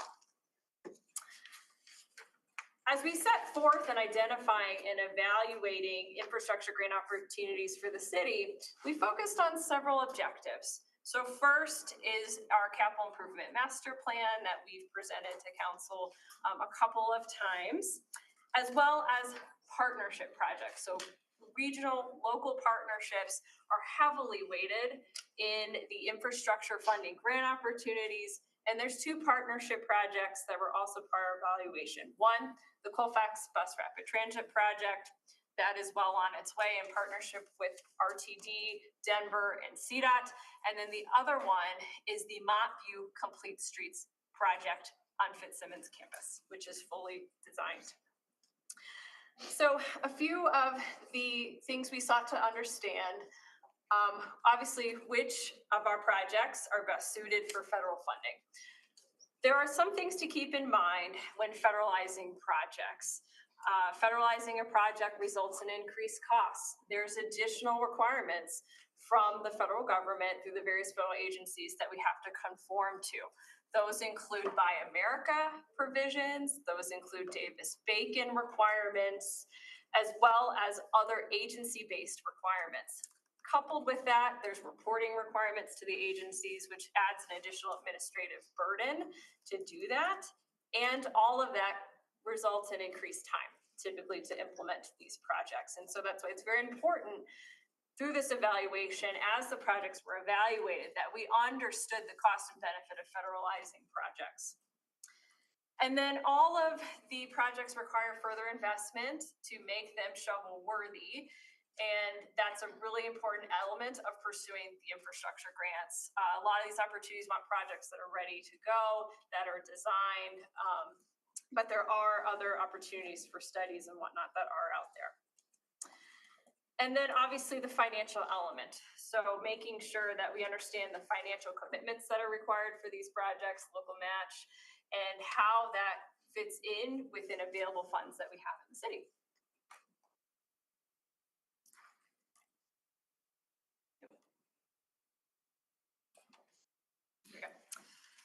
So as the infrastructure grants were evaluated through an objective process, we fondly called this the matchmaking process. And so through that, HDR reviewed opportunities that were available to Aurora. So I mentioned the additional $550 million. They took a look at those opportunities, which one Aurora could actually apply for. Some of those opportunities were only eligible for tribal communities, for example. And then also each project's applicability to those funding opportunities. The project applicability underwent a readiness review. So again, my comments on how ready are they to go after these grants, and then a competitiveness screen. So we want to know, if we go for a grant, are we going to be successful? And what do we need to improve or enhance on our particular projects to make them more successful? And the federal criteria really guided that evaluation. So in the evaluation stage, obviously grant eligibility, I mentioned that, readiness, competitiveness.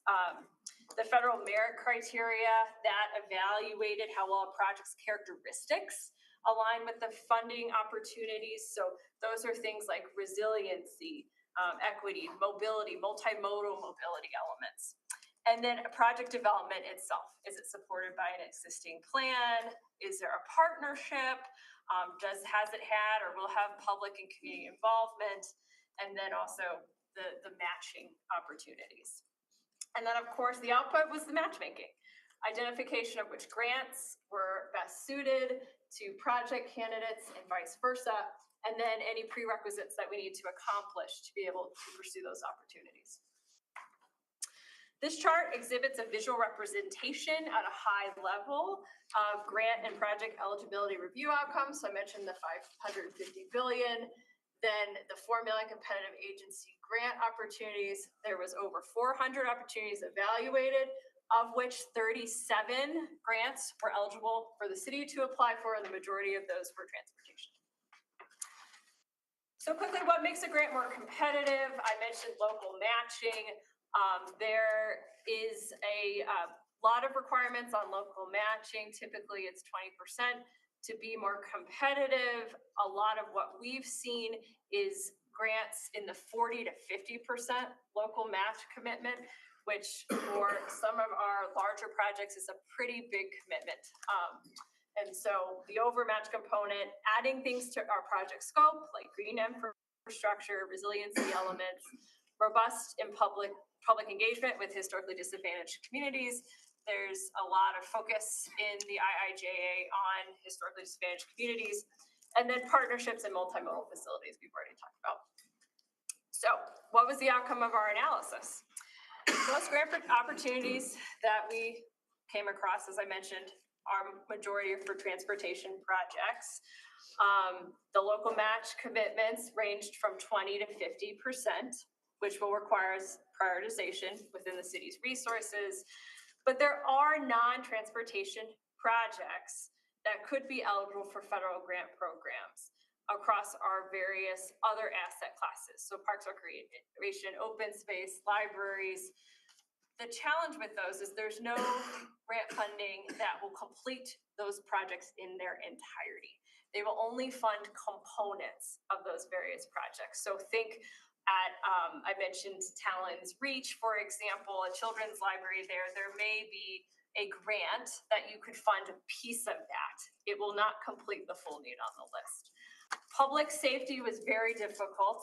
There are not many opportunities. The opportunities that exist for public safety are primarily in the programs and operations space. To build a fire station, to enhance a police station, there's limited opportunities that are out there. Those are really falling on local governments to fund. Non-infrastructure projects, so when I say non-infrastructure by the true black and white definition of capital, there are projects that may be eligible for those, such as digital access. Think, at our libraries. Those do need some continued evaluation and further project definition, but there was determination that those may be strong candidates as well. And then there's also potentially formula funding coming through for energy enhancement projects. So there's also a good possibility there. Just on the libraries, because I think a lot of them are behind in technology, all of our libraries. And, even being able to look at this big screen here, because I can't see well, this is very helpful. But I have town halls often at the Talon's Reach Library, and it's a little TV.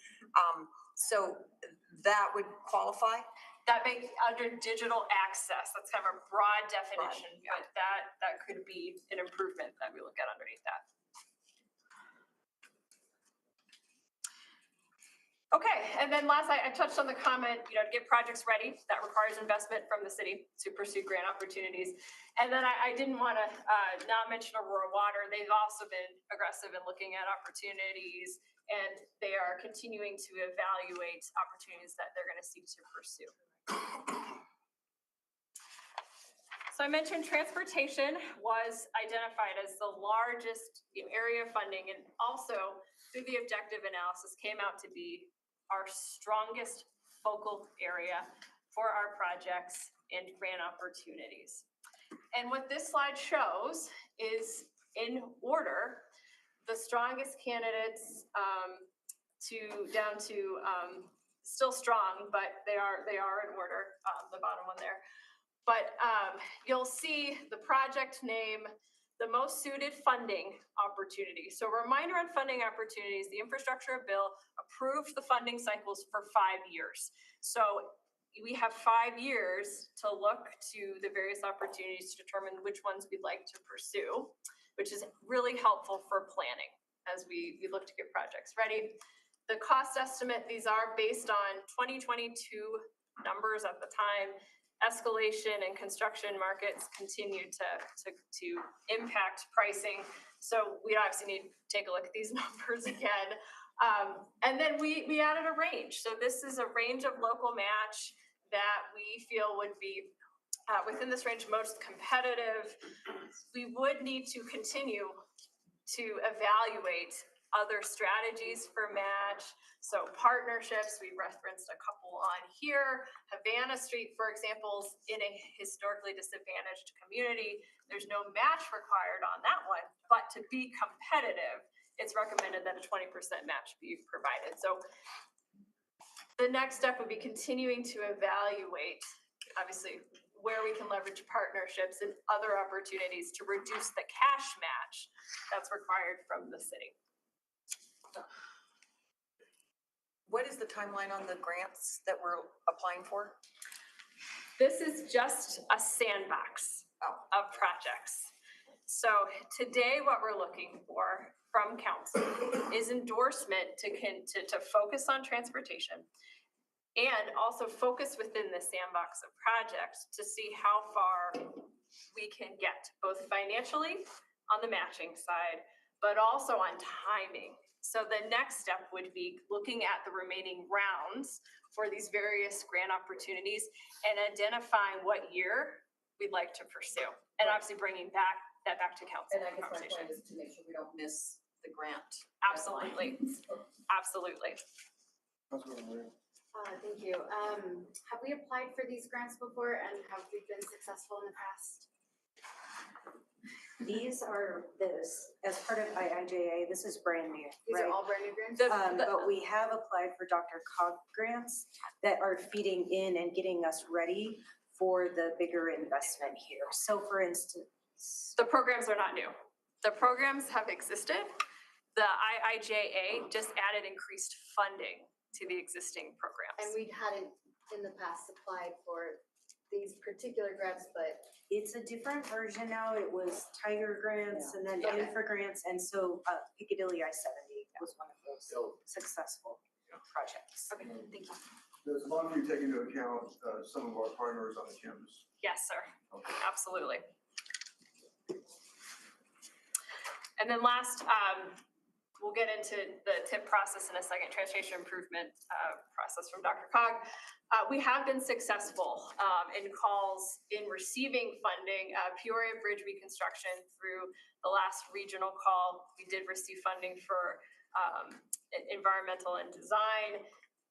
The good news on that is that grant funding can be used for up to 80% as matched, so long as the federal funding for the entire project does not exceed 80%. So that also comes to our advantage as we're looking at other financial means to cover match. Okay. Speaking of financial means, this is a summary. So in the 2023 budget, the Capital Projects Fund set forth in the 5-year plan monies to earmark to leverage grant funding opportunities for our capital project needs. You'll see CPF planned, that is the amount that Greg has in the city's 5-year plan. Dr. Cog awarded, these are the amounts that have been committed from the grants that we've been awarded to date from the Dr. Cog cycles. And then Dr. Cog pending the call for process, the deadline for that was at the end of January. And so those are still pending, but you'll see for about $3 million in Dr. Cog, we were able to leverage about 14. So there's a big bang for the buck in pursuing this. And then the bottom shows cumulative unallocated remainder.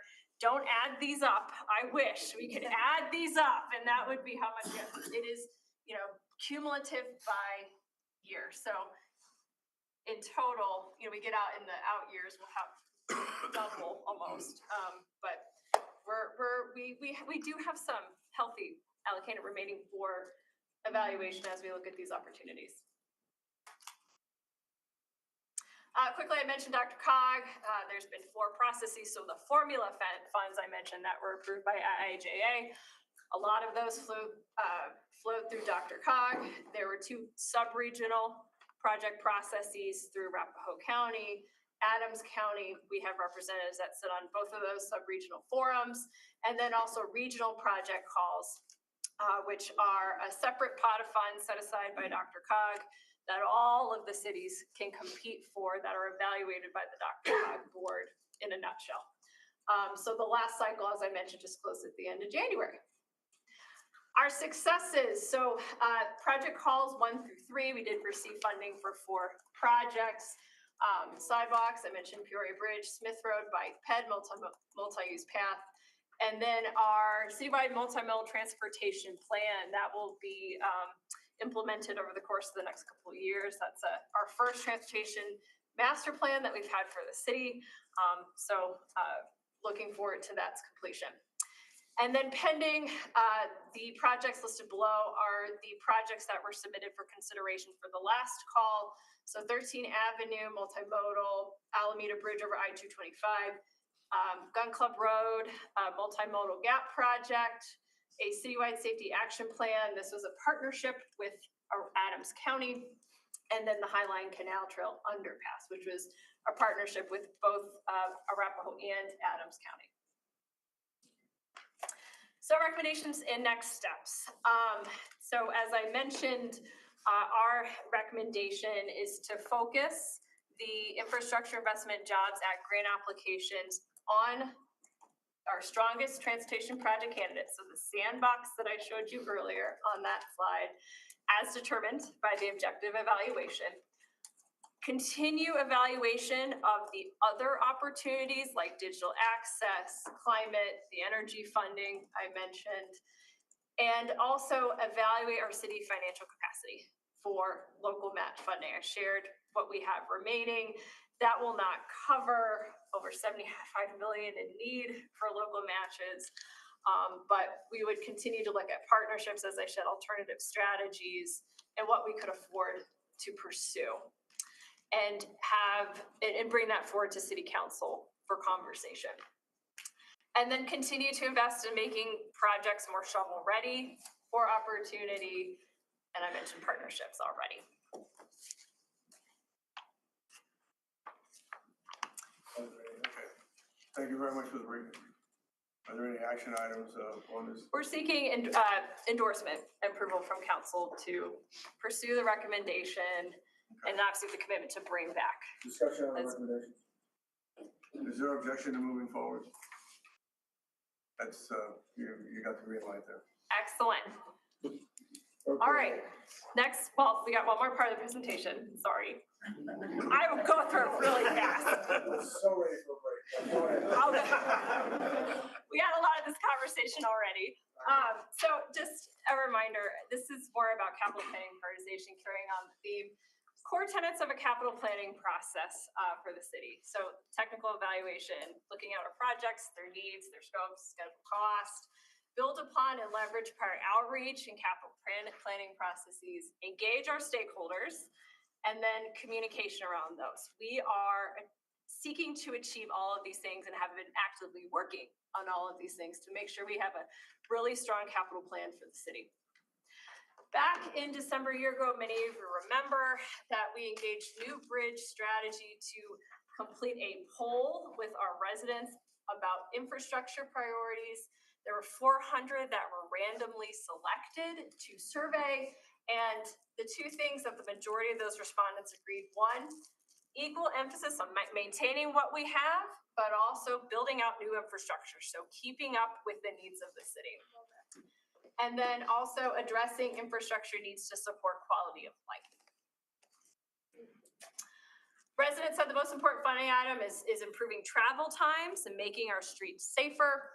So you'll see here, I'm not going to read them, but other priorities that were ranked from high to low are listed here.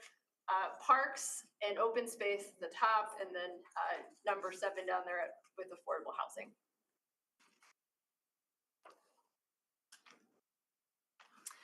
The communications team has been hard at work with the communications plan that we received council approval for at the June spring workshop. And so this slide just depicts all the great work that's been done. We've launched the Build Up Aurora website where residents can go and look at the plan for our street paving, among other resources. We've distributed fact sheets. There've been presentations at your various board meetings, and there's been social media on the city's program and our fiscal responsibility, as well as we had a big kickoff event with the media back in December. That was a really fun and well-attended event to start off our residential paving program, which will get here underway in the next few months. And then we continue to build out the website. There'll be a project tracker there so residents can go and see the progress on the street paving projects. And then we're continuing to work on additional tactics around our communications plan to educate and engage the public. So the slide for discussion for you all today. Over, I'd say the last couple of years, we've engaged you all in various conversations on infrastructure priorities. And this slide summarizes what we've heard as focus areas for you all to help inform staff's work. So what we've heard, transportation across the board has certainly come forward as a major area of emphasis that involves moving people efficiently and safely across the city. A few of these projects have come forward as, priorities that we've heard from you. These are on the SIMP plan, and then our partner projects, as I mentioned earlier. Updating and constructing public safety facilities, fire stations, improving our police stations, capstick, recreation center improvements, maintaining what we own with the rehabilitation and replacement of our infrastructure, catalytic infrastructure investment that involves economic development, climate and resiliency. I thought it was catalytic converters.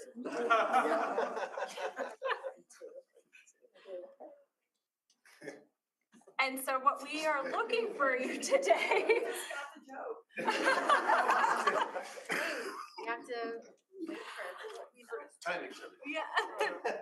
Is our gut check, do we have this right? Is the first question. And what are we missing? Your guidance today will help us as we're looking at funding opportunities, our constrained financial position. Where would you like us to focus? Again, this is a broad brush stroke of everything we've heard from you that we tried to capture. I would still hope, just still like to see parks. Okay, undeveloped parkland. So in addition to undeveloped parkland, I think again, sports park too. Really, that is something that I hear about from all kinds of people. Okay. Is the need, not just for economic development purposes, but for use by our residents, that they don't really have the ability to use the current sports park and they want to do soccer tournaments and stuff. So sports park too. Oh, and just going off of that, if I could just read 2 sentences off of Wikipedia about Aurora here. In 2004, Aurora was honored as the Sports Illustrated magazine's 50th anniversary sports town for Colorado because of its exemplary involvement in facilitating and enhancing sports. The city attracts more than 30 regional and national sports tournaments annually to Aurora's fields. Piggyback. Adding on the parks, parks by ward, right? Ward 1 has a deficit of just green space generally, but specifically parks.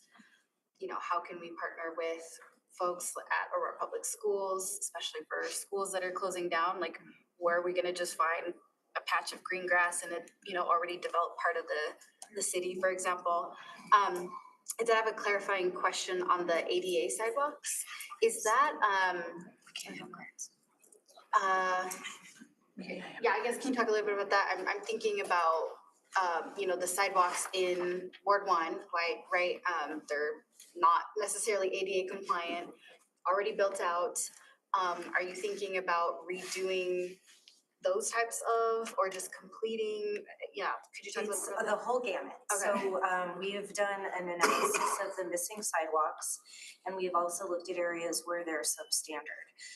The Northwest Aurora Mobility Study from, I think, 2017-18 really identified many of those locations that we needed to enhance. So the 25th pedestrian wide sidewalk enhancements that we did by Judy's house is a good example of that. And so those are the type of frameworks that we're going to work within. And we also have 2 Dr. Cog grants right now for missing sidewalks as well. So this is our opportunity where we're just trying to chip away at the gaps and the substandard side of things. Okay, so it wouldn't be, because it's all of the sidewalks, specifically in like the older parts of the city. That's probably outside and a little bit broader than what that hopes to accomplish. I guess from the Dr. Cog perspective as well, we really looked at their social equity and environmental justice components. So we've identified and are trying to prioritize them that way. But you're right. I mean, it is everywhere, but if we can make strategic improvements that can help the most folks, that's what we're trying to go for. I know we're gonna have a conversation on like snow, removal and all that good stuff. Looking forward to that, but as like a next thing, I'm trying to understand how else we might prioritize those streets because, I get complaints and concerns. Right now it's ice and snow, but, folks concerned that the drainage isn't so well, on certain sidewalks. Therefore, there's all the water that freezes, right? On top of that, being the fact that, kind of older design standards put the sidewalk right next to the street as opposed to like a buffer. You know what I mean? So it feel like there's a connection there. So, obviously you don't have to have all the answers now, but I guess planting a seed of how, and for my understanding, how we prioritize those streets, on top of what sounds like a really good process already. Yeah, and we definitely use Dr. Cog's framework and always looking within the complete streets framework so that we can accommodate the different modes. Thank you. Cindy, I have a question. So along those lines with the ADA sidewalks, I'm looking at the priority of where we have the buses stop. Because that's a real issue with people who have wheelchairs, any type of disability. And I know that's been kind of problematic, but alongside, is that a priority in this ADA? Absolutely. Actually, we've got a new missing sidewalk program coming forward. And if you all are familiar with Chambers as you head south of Hampton near the Timbers, there's an entire stretch that doesn't have sidewalk and has transit access. So we've actually got a missing sidewalk in there. Also along Peoria, east of Yale, we're addressing that as well because we were doing a presentation to the chamber on Wednesday and we were able to show the bus stop in the grass, right? Nobody could get there. It was in the middle of the grass. So those are some of the criteria that we look at as we're making those evaluations. Okay, well, that's gonna be a priority. Sorry, following up on that, so I think there's some stops similar to that along Parker Road that are just in the grass, have no sidewalks. I think all the ones on Smoky Hill have sidewalks, but some of the sidewalks are narrow in those areas, so even though it's not older parts of the city, it's still, there are spaces like you mentioned on Chambers that have either lack of sidewalks or really inadequate sidewalks for the transit stops. And that was all part of the evaluation criteria. Missing sidewalks might be a little bit of a misnomer, but it is missing 2 feet of sidewalk, right? So if you want to go with the standards today. I just wanna, I know you had one view on an earlier slide, although it's not on this one, but it is just central to the campus and being able to develop the campus. And we have approved They're gonna plans. pay for part of it, yeah. And they pay for part of the design. It's on their partner project. Where's it? Oh, ouch. The things that any project where we can leverage ours to get should be, I think, priority, right? Because those opportunities aren't gonna be around forever. And then secondly, the public safety infrastructure, we need fire stations, we need police stations. We can have all the parks we want, but if people don't feel safe to go to them, they won't. So I think anytime we can leverage federal or state dollars, that should be priority one, and then public safety infrastructure should be two. Yeah. I just want to add on to what Councilmember Zvonek said. I am growing really concerned about this fire station 8. I'm told that it's literally to the point that the building could possibly be condemned. And what our firefighters are having to deal with this building. If that's, not true, then fine. But yeah, I definitely think there needs to be an emphasis on public safety rather than more parks.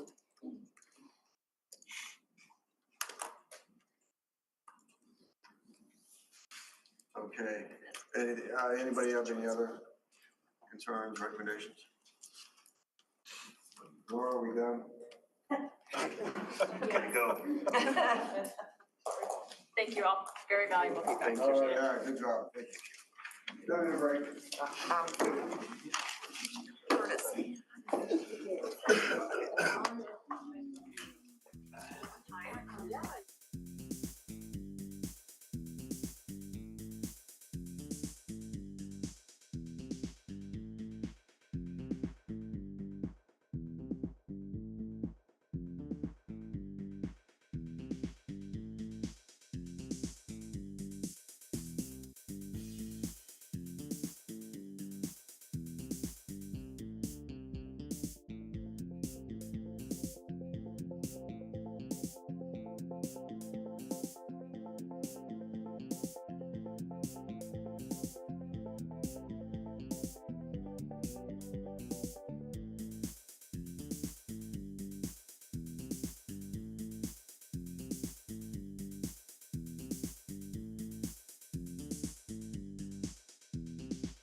and I'll look for head nods, is staff will get together, we will outline what we've heard, and I think, because we are thinking resources, so I think outline what we've heard, what the process would be, what we think are sorry, I expended all my energy. What we think the resources are that we need, come back in study session, present that, get your input and feedback before we move forward with solidifying anything. Yeah, before we move forward, get a majority consensus on more detail. But to clarify, this will have to be completed by an outside consultant because we do not have a strategic planning expertise on staff. We were looking for a facilitator because we do have a lot of expertise, but because we have such diverse partners, very strong opinions, we wanted that facilitator to help with that and also some of the public engagement because there is an area where we do have some limited resources. And what would be the estimated cost for that, just ballpark? $200 to $250. Okay, but you're gonna come back to that study session and say, this is the information we found out from our partners. Yes, sorry, I left that out, that we are already collecting what we're calling dossiers, which is pulling together who they are, their missions and strategic plans, what they are looking at as their priorities for this 3 to 5 year period, so that we have this common playing field to start from. Yes, thank you for the reminder. Thank you. So also to clarify, we didn't actually approve a study at this point. We're asking for clarification, I think what my colleagues actually want. Yeah, we want information to come back. We did not approve to move forward with any sort of RFP process for a study. We will come back to you to get that approval. Okay, another opportunity to stop economic development plan. Great. Nope. Councilmember Devon. Okay, so, I'm gonna tee it up and let Greg run through some slides, but, this is an idea that I wanted to bring to all of you to start a conversation that I'd like to eventually continue on, in management and finance over the course of the next several months. But the idea would be, as Laura just outlined, we have a ton of capital needs. Nearly $1 billion all told. I think tier one was nearly $200 million. And unless we win lotto, I don't know that the city's ever gonna have that kind of cash just laying around to do all the things that we need for our city. And so in Colorado, because of the way we finance these types of projects at the state and local level, requires some sort of bonding, debt financing, whether it's COPs, general obligation bonds, other types of debt financing tools. Most often, it's when we go to voters for general obligation bond, there is a shall taxes be increased question, use the new revenue in order to pay for the debt maintenance of that bond. What I'd like to do is put ourselves in a position to start chipping away at this. Again, knowing that we're not gonna ever have the hundreds of millions of dollars laying around, but that if we create a debt maintenance fund where we would dedicate revenue to it, that could be then leveraged, whether for future COPs or general obligation bonds, which would have to go to a vote of the people, we could start ticking off some of these priorities. One of the other things that what I envisioned the debt maintenance fund in terms of revenue, because I know that some of the decisions we've made as a council make that challenging, and I think Greg's going to talk about that with existing revenue.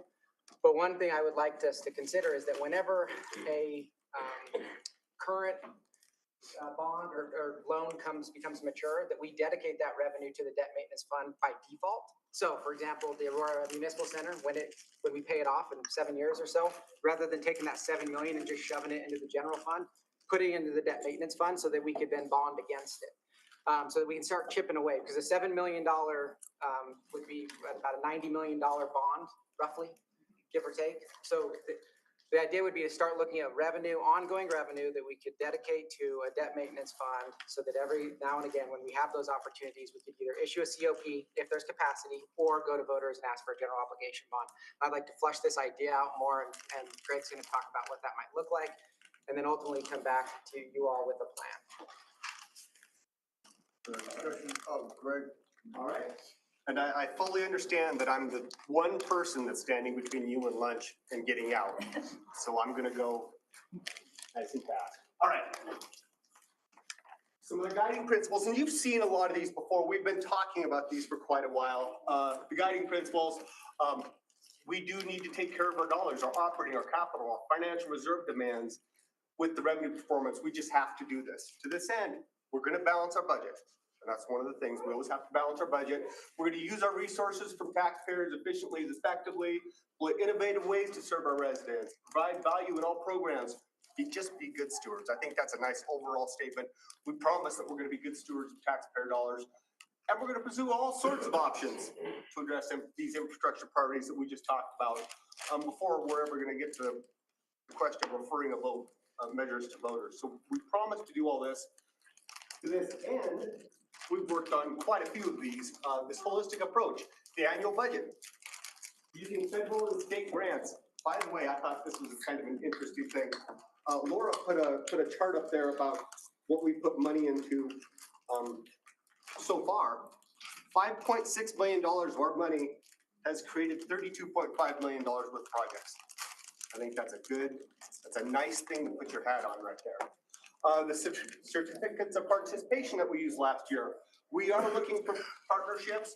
We did build the development impact fees. I'm going to go into that just a little bit, kind of a good news story for that.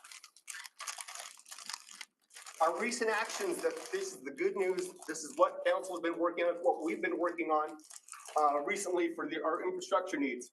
The Transportation Maintenance Fund is built. It's going. Street paving is in process. We got the finance working on that.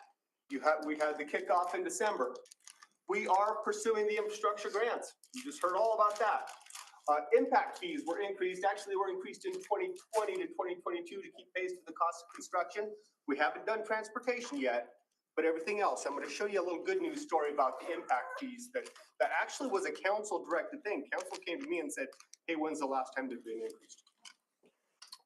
And the recent policy directive that if funds available is better in the general fund at the end of the year, the first $4 billion of that will go over to capital. We're most likely, I'm going to say that unless something goes really afoul, we're probably going to hit that again this year, and we'll be able to put $4 million more. This is all good news. This is good things that city's doing. They were great ideas, and they are working. And I'm going to give you an example. This council directive, impact fees.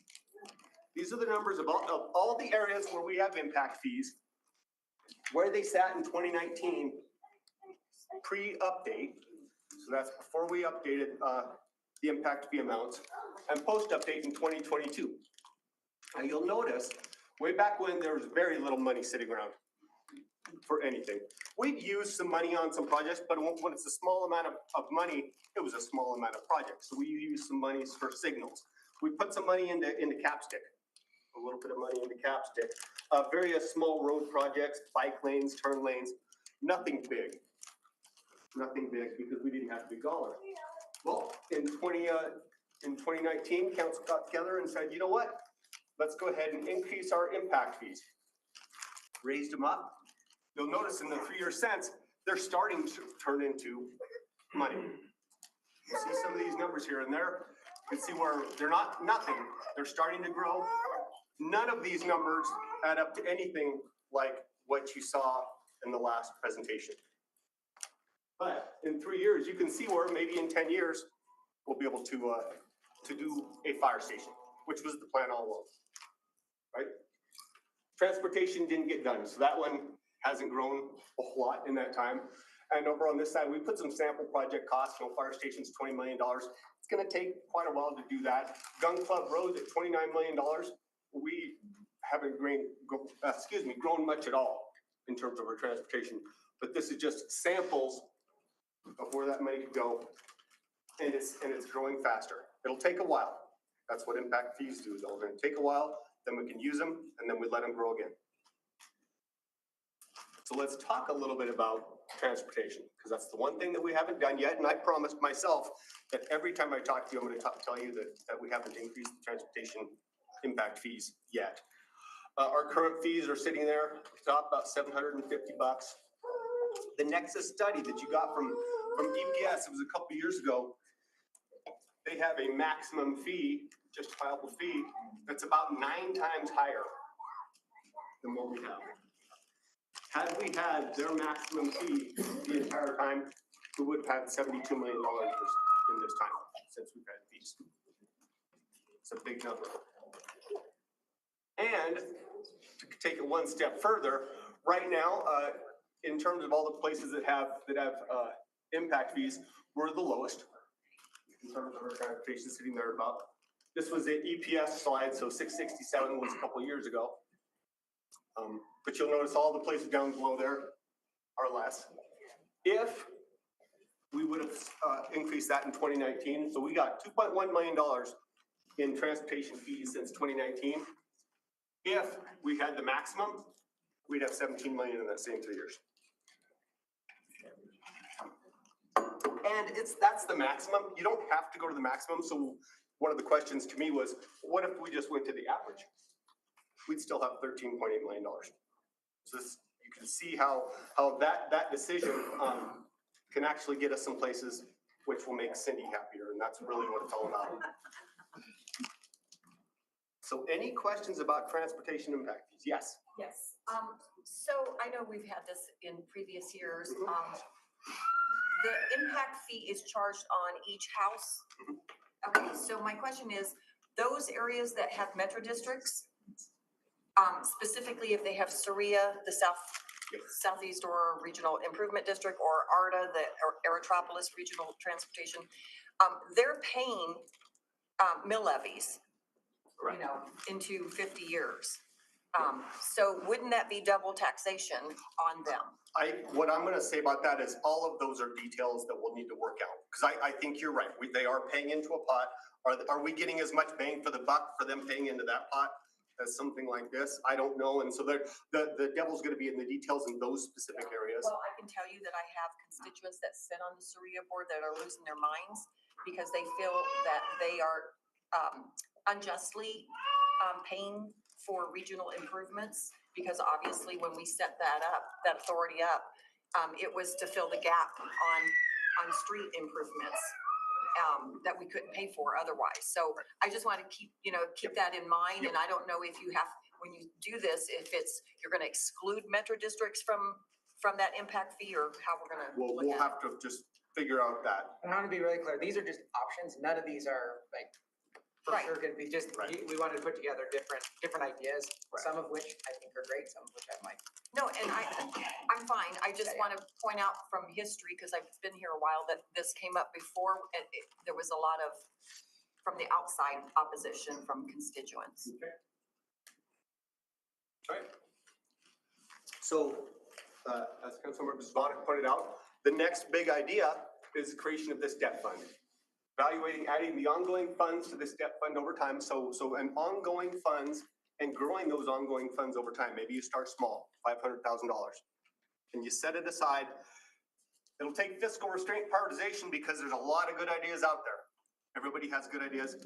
This is going to be going specifically to the debt maintenance fund.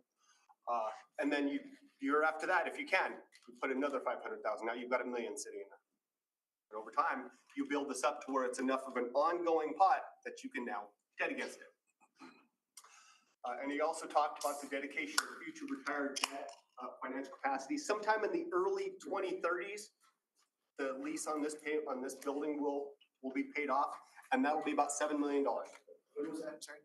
In the early 2030s, 2031, 2032, something like that. Do we have a list of upcoming retired debt, like the next 5 years perhaps? I know like Murphy Creek is gonna be retired here, the golf course the next 2 or 3 years. Yeah, we can provide that. We've got it as a list. The one other thing that I want to point out with that is this rule would apply if possible. So if you think about Murphy Creek is actually funded with golf fund. And so you really can't go and put it toward this because it's the golf fund. But when possible, this building is general fund funded. So it would be a possibility. And so what we're gonna ask at the end is to analyze the possible ongoing financial options to support this future bond initiative, present some options to M&F in the upcoming couple months. So when I talk about analyzing ongoing financial options, what do I mean? Well, let's talk about that. What needs to be analyzed on an ongoing basis? Right now, this idea is not funded. We don't have any dedicated ongoing source of funding for these. The general fund is out of balance. We're gonna need to go find $9.5 million by 2025 for this. The capital projects fund is used. We've got existing projects. We use the transportation cops and the grant matches. If you remember the list, Laura's list, the minimum amount of that one list was 26 million, and we've only set aside about 23 million. So if we want to do all those, we're gonna have to pony up some more funds for those. So we've used up the capital projects fund. And there is a possible economic recession. I was reading last week, I pulled about 4 or 5 different economic think tanks. The odds in 2023 range from anywhere between 30 and 90%. I don't know what it means. I don't know what it means for Aurora. Same thing, just this morning, I heard about a bunch of jobs being created in Colorado. So I'm not sure what's gonna come up, but that puts a little bit of fear in me. The Leeds forecast is gonna come to us in the second quarter of 2023. But one of the questions was, if there was a recession, what would it look like? And if you remember, Leeds gives us actually 3 different revenue projections. They give us an optimistic, a baseline, and a pessimistic. Well, the pessimistic is kind of like a recessionary request. Last time, the difference between the baseline, which is what we used, and the pessimistic was about $12 million. We would have lost about $12 million had we projected a recession in 2022. So you can kind of, that could be a road in terms of thinking about what would it look like for us, maybe losing about $12 million.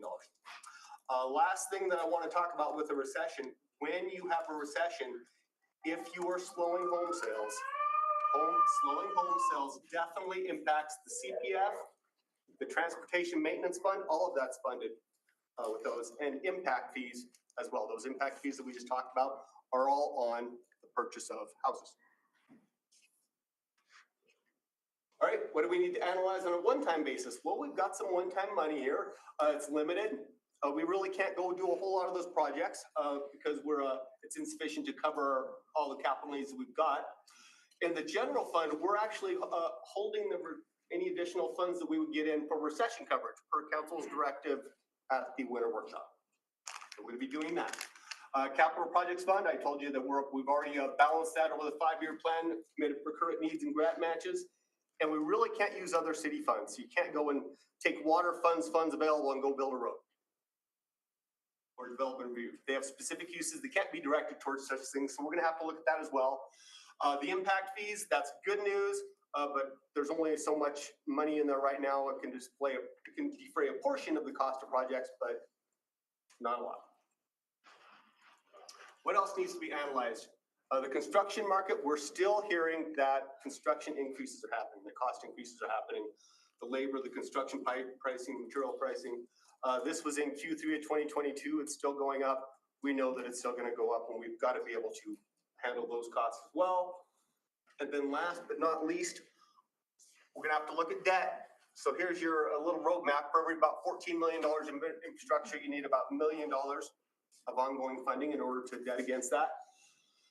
We don't have a lot of assets left. When you do a COPS, you have to pledge an asset. We've only got about $48 million worth of assets that are unpledged in the city. So we're gonna have to take that into account. Do we even have enough asset to get there? And then we've talked about the retirement of COPS quite a little bit.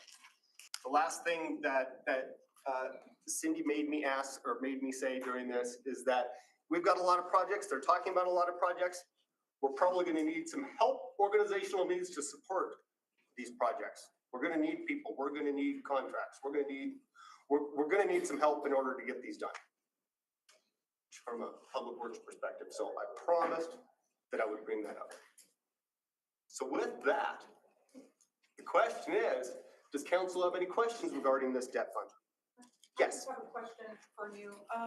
So on not page 6, on the slide 6, we have a lot of the current fees, they're on single and multifamily. Why is non-residential 0? And can you tell me what that means, non-residential? So when we built the capital impact fees, we only, council way back when in 2007, only said, let's put this on residential homes. So businesses don't pay an impact fee. Why? Okay. and this might, for people who have businesses, but I'm just asking, they come in and they're using our streets and our roads, and, I don't understand why they're not paying something. I can answer that. Okay, I know Councilmember Durency is gonna be against what I'm saying. But I'm not being against it. I wanna, we pay for other things, right? So we pay for liquor licenses, we pay for business licenses, we pay for sales tax license, we pay retail tax, we pay all kinds of stuff. I am looking at a commercial impact fee. I'm just, Oh, okay. and I'll put a proposal forward. Okay, And thank you, Mayor. that was honestly part of EPS's point from a couple of years ago, is that we don't have there, and there is money out there if we wanted to go there. Okay, I understand that, and I'm glad the mayor is bringing something forward for consideration. It's just, to me, a little bit of an equity there. They're using our roads, they're coming in, and all of this is on the people who are buying homes, but nothing from people who are coming from out of state and coming into the city, for example. And that's what I'm looking at as non-residential. So thank you for that clarification. Helpful. Thank you. So Greg, thank you for the presentation. I want to refresh our memory, please, because we've discussed impact fees in the past several times since I've been on council. So Councilmember Lawson got her answer as to why that's currently zero. Now, it's my recollection that for mercantile use, that is typically, there's much more wear and tear and use on our infrastructure than there is for residential, right? For the retail? Yes. Or, yeah, I would say yes. Okay. The other side of the coin is that the other people would say, well, those are the people that are actually giving us the sales tax. Sure. But the point is, But you're right. Yeah, but to that point, we're not recovering nearly enough to actually cover the actual cost of what we have built up. And I want to just kind of tailor that or tie that into this point. When we continue to look at debt as a way to handle this backlog, this is how cities go bankrupt. There's Strong Towns, great organization, you haven't heard about it, but they analyze municipal revenue streams, county revenue streams, and where cities go wrong. And it's typically by finding ways to not actually cover the cost of what it truly takes to build. So this ties back into our land use policy, which we've touched on a little bit tonight, or this morning as well. We really need to reconfigure how we're utilizing our space and how we're actually maximizing our potential as a city. Because if we continue with our current pattern of development, we're going to end up digging this hole that we're already in even deeper. And we're not going to be able to debt finance our way out of this problem. So my second question to you, Greg, is the costs that you showed us on that slide where you had the maximum and the average. What I want to know, because I kind of want to get an estimate of what this would look like for Aurora if we use the same philosophy we do with Aurora Water, which is we just pay for what it actually costs to get the water here. What do those fees look like if we pay for the actual use? So I don't want us to make any money off of this. I want us to cover the actual costs. Okay, I think the answer is that 5788. That 5788? I think that's right, because that is what EPS said. If here's all your list of projects, you want to go get those list of projects, that's the number that it came up with. So I think that's right. Would you agree with that? Yes, yep, because Okay. it was about how we did a big sample of projects, some of the larger ones that we have coming down the pipeline, and that was how that number was developed. Right. So this is what the fees would have to be to sustain future growth and current use. Kind of. And build the infrastructure. Yes. So What city can you, I can't hear you. I'm sorry, can you stand up? One second, and build the infrastructure that we need. Sorry, Terry. Just one additional point, I mean, to your question, while that may take care of the actual asset and building the asset, that does not include the ongoing maintenance. And that's what I wanted to add to that as well, because we're currently debt financing that for residential roads. I don't want us to get into that same habit for all of our arterials and collectors and stuff as well. Like when we're talking about growth has to pay its own way, development has to pay its own way, this is what that really means. We have not been doing that. As Councilmember Lawson pointed out, we're charging zero in two major categories for impact fees currently.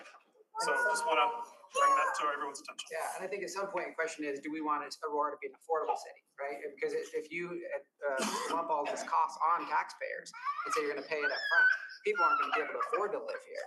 It's just like buying a home. Very few people can go and buy a $500,000 home for cash, but they can debt finance it. And so we have the ability to use smart financial tools that actually lower costs and make our city affordable. And I think we ought to do that. Because I think this utopian world that we're just gonna have a bunch of cash up front by taking it out of taxpayers' pockets, because that's where it comes from, and just pass the buck on to them and get everything built. It's just not realistic. That's not a plan that's actually going to. So those address it. taxpayers end up paying this cost either ahead of time or overtime, and Same. overtime, it's an actual higher cost. That's right, just like buying a home, right? You buy a $500,000 home. My point is, when you mount up that debt, as I was just saying, that is how cities go bankrupt. This is not something that will be unique to Aurora. There's other cities who are deep in the red because of the same issue. Greg will recognize him. Yeah, go ahead, Greg. Greg, go ahead. Well, I had nothing more, so if you're. So along the line of debt, the certificates of participation that we recently issued, that is to close that huge deficit that we had, that had we not closed it, we would continue to dig a hole, right? So once that's done, we are putting money into the other bucket to maintain forever. When we do certificates of participation, we are pledging our assets. And you said we have $48 million of unpledged assets. So that's counting all the assets that will then be paid off soon?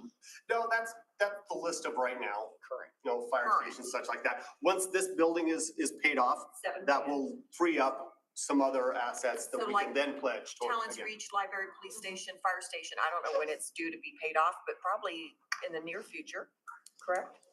You have Talents Reach? I don't have it, I can look it up 20-something real quick, years. but I would just say that, you know, the 48 million is for assets that are already paid off and available. And usually we utilize those for the transportation related projects. Other COPs will stand on their own because of the asset that's pledged during the financing process, like a fire station or a police station. Okay. And even a rec center usually is its own asset. So that's the Pledging collateral. that asset, right. Correct, Pledge that asset. but the collateral for transportation just doesn't exist, so we have to pledge something else. Okay, and then, our credit rating is excellent, correct? It is. Okay, so back to the impact fee on the commercial. And I get the equity situation on, you know, residential being taxed and multifamily at a lower rate or whatever it is. When commercial, like when they build a distribution center, for example, like Majestic, the amount that they pay in property taxes is gigantic. And we get whatever, 10% of that goes back to the city. So I guess I'm trying to calculate, you know, and then same with retail or, you know, restaurants and so forth, is kind of that balance of how much, this was said earlier, how much do you put the burden on homeowners, put the burden on businesses, and then end up with a very negative unintended consequence down the road that, oh, well, we're not gonna build in Aurora because blah, blah, blah. You know, we have high water tap fees and so forth. So I guess when we're looking at this, just being able to look at different scenarios and how it impacts us. And I am scared to death that there's a recession coming because maybe I'm listening to the wrong people on the radio, but it's like it's imminent. Yeah, depending on who you listen to, it very much feels imminent. I think you were. I was gonna say, the other thing is that we don't always have to use COPs to do it. You can also do general obligation bonds, just obviously it requires a vote of the people to do it. But that's where, if we have revenue to dedicate, we could go and bond against. Right. And just want to say that the state of Colorado has been using COPs for decades and decades. Sorry about that. Yes, you were. That's okay. So my question is about the opportunity cost, right? Councilmember Marcano already made the point about debt financing in general. But if we create the debt fund that is dedicated toward basically not having to ask for as much when we're doing debt financing, it seems like that's kind of the intent. What's the opportunity cost in terms of dedicating those revenues to paying for things up front versus debt financing those? I would, that's a really good question. And that's one of the things that as we're analyzing, when I was talking about analyzing the ongoing funding, that's one of the things that we'll have to take into account. For example, let's say we're gonna have to cut. We've got a cut year. Can we do this and cut? We would have to cut more. there's your opportunity. It's gonna come in the terms of services. But now let's turn this around and go, hey, the city's flush with money. We don't have to cut it all, right?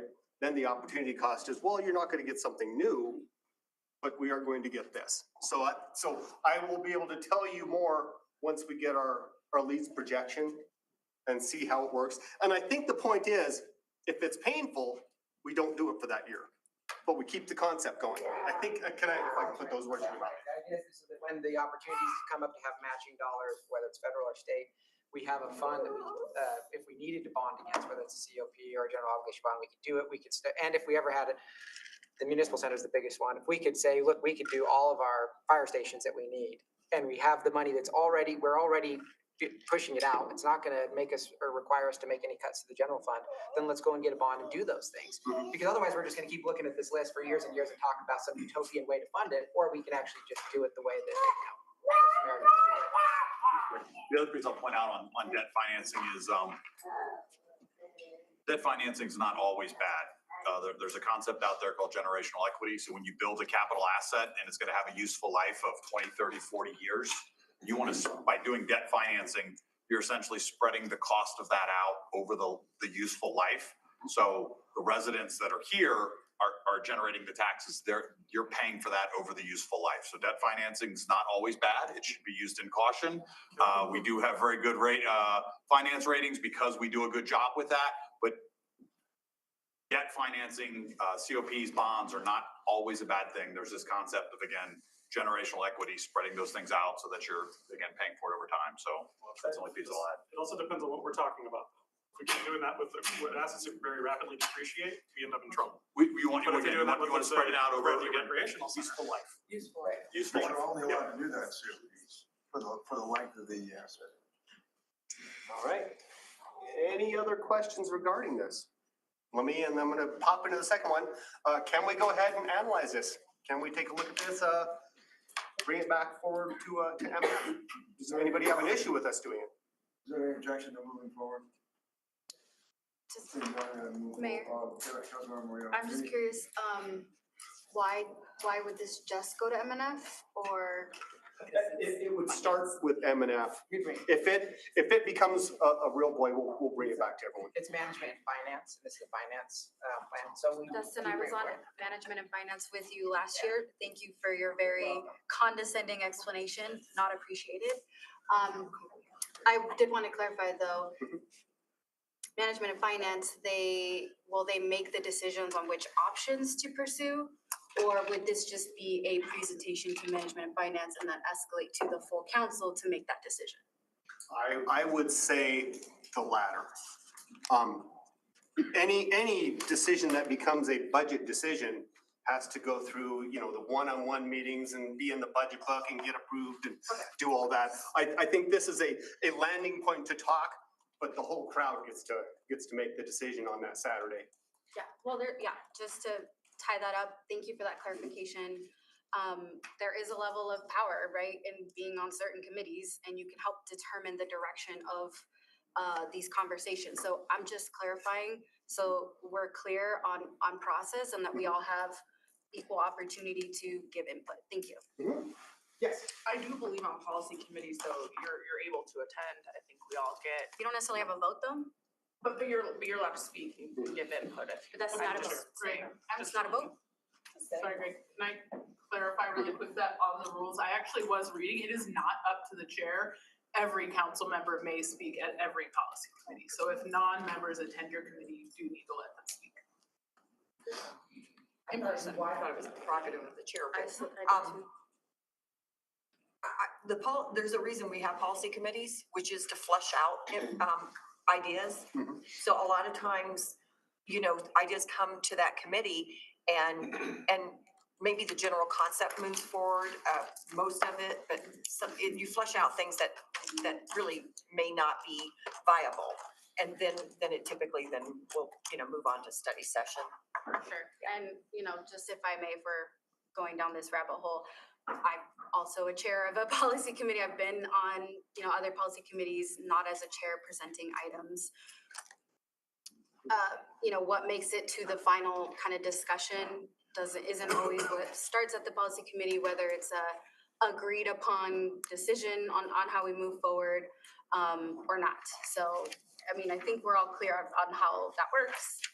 I really didn't mean for that to balloon the way it did, but Alright. with the kind of disrespectful, condescending question and comment, I felt the need to elaborate further. Sorry, Mayor, just one more thing. Councilmember Cruz. On that point, so there have been many instances of people skipping policy committee, so I think if there is a consensus on council to bring this to study session rather than policy committee for everyone to weigh in, maybe that's what we do. Councilmember Swan. Since there is a broad. Correct me if I'm wrong, but isn't the process policy committee then study session, then?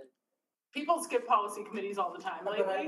But this is presenting it to management finance, right? Like the actual proposal is to go to management finance, which would then, what would the next step in the process be? Just. Right, could so somebody my remind me? question is, can we go straight to study session so we skip this issue where people don't get to have their voices heard in the policy committee?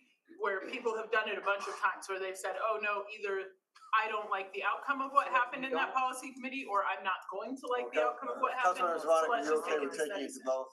Yeah, of course, that was the plan. So you will take It it has to to- policy committee, then study session. That, my clarification was, can we just take it to study session because in No. policy committee, No. people aren't It's very necessarily gonna get their complicated. voices. But if he takes it to both, and the decision then is made at study Okay. session. Councilmember Gardner. It's the prerogative of the sponsor. That's absurd to say the majority can force the sponsor to bring something straight to study session. I don't even know what we're talking about. Okay, is there, let's go back, is there objection to moving this forward to have staff to support the work? Is there objection? Seeing none, it will move forward. Great. All right. I know. Um, Oh, that's, can we turn the air conditioning down? okay. Where we at now? We done? There is one item left.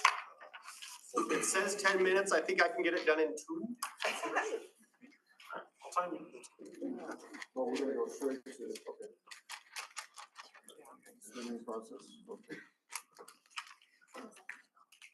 Oh, we're gonna get started then. Oh my God. I'll let you do it. Yeah. I don't like the. Okay. Real fast, we were asked to come up with a process. Remember, we set aside $3 million for council to spend sometime this year on, whatever you want. It's one-time money. You've spent 300,000 of it so far at the Saturday workshop, so there's still $2.7 million. But there was a question about, how do we get ideas? How do we get ideas back to you? How do you approve them? So we came up with a thought. We would set, and you just let me know what you think about this. We're gonna be a month, 1 month set date to gather ideas from council. I said a month from today, kind of makes some sense. So 1 month date set, gather ideas from council. You all go out, get your ideas, one-time ideas, send them to Jim and the DCMs. We will put them all together.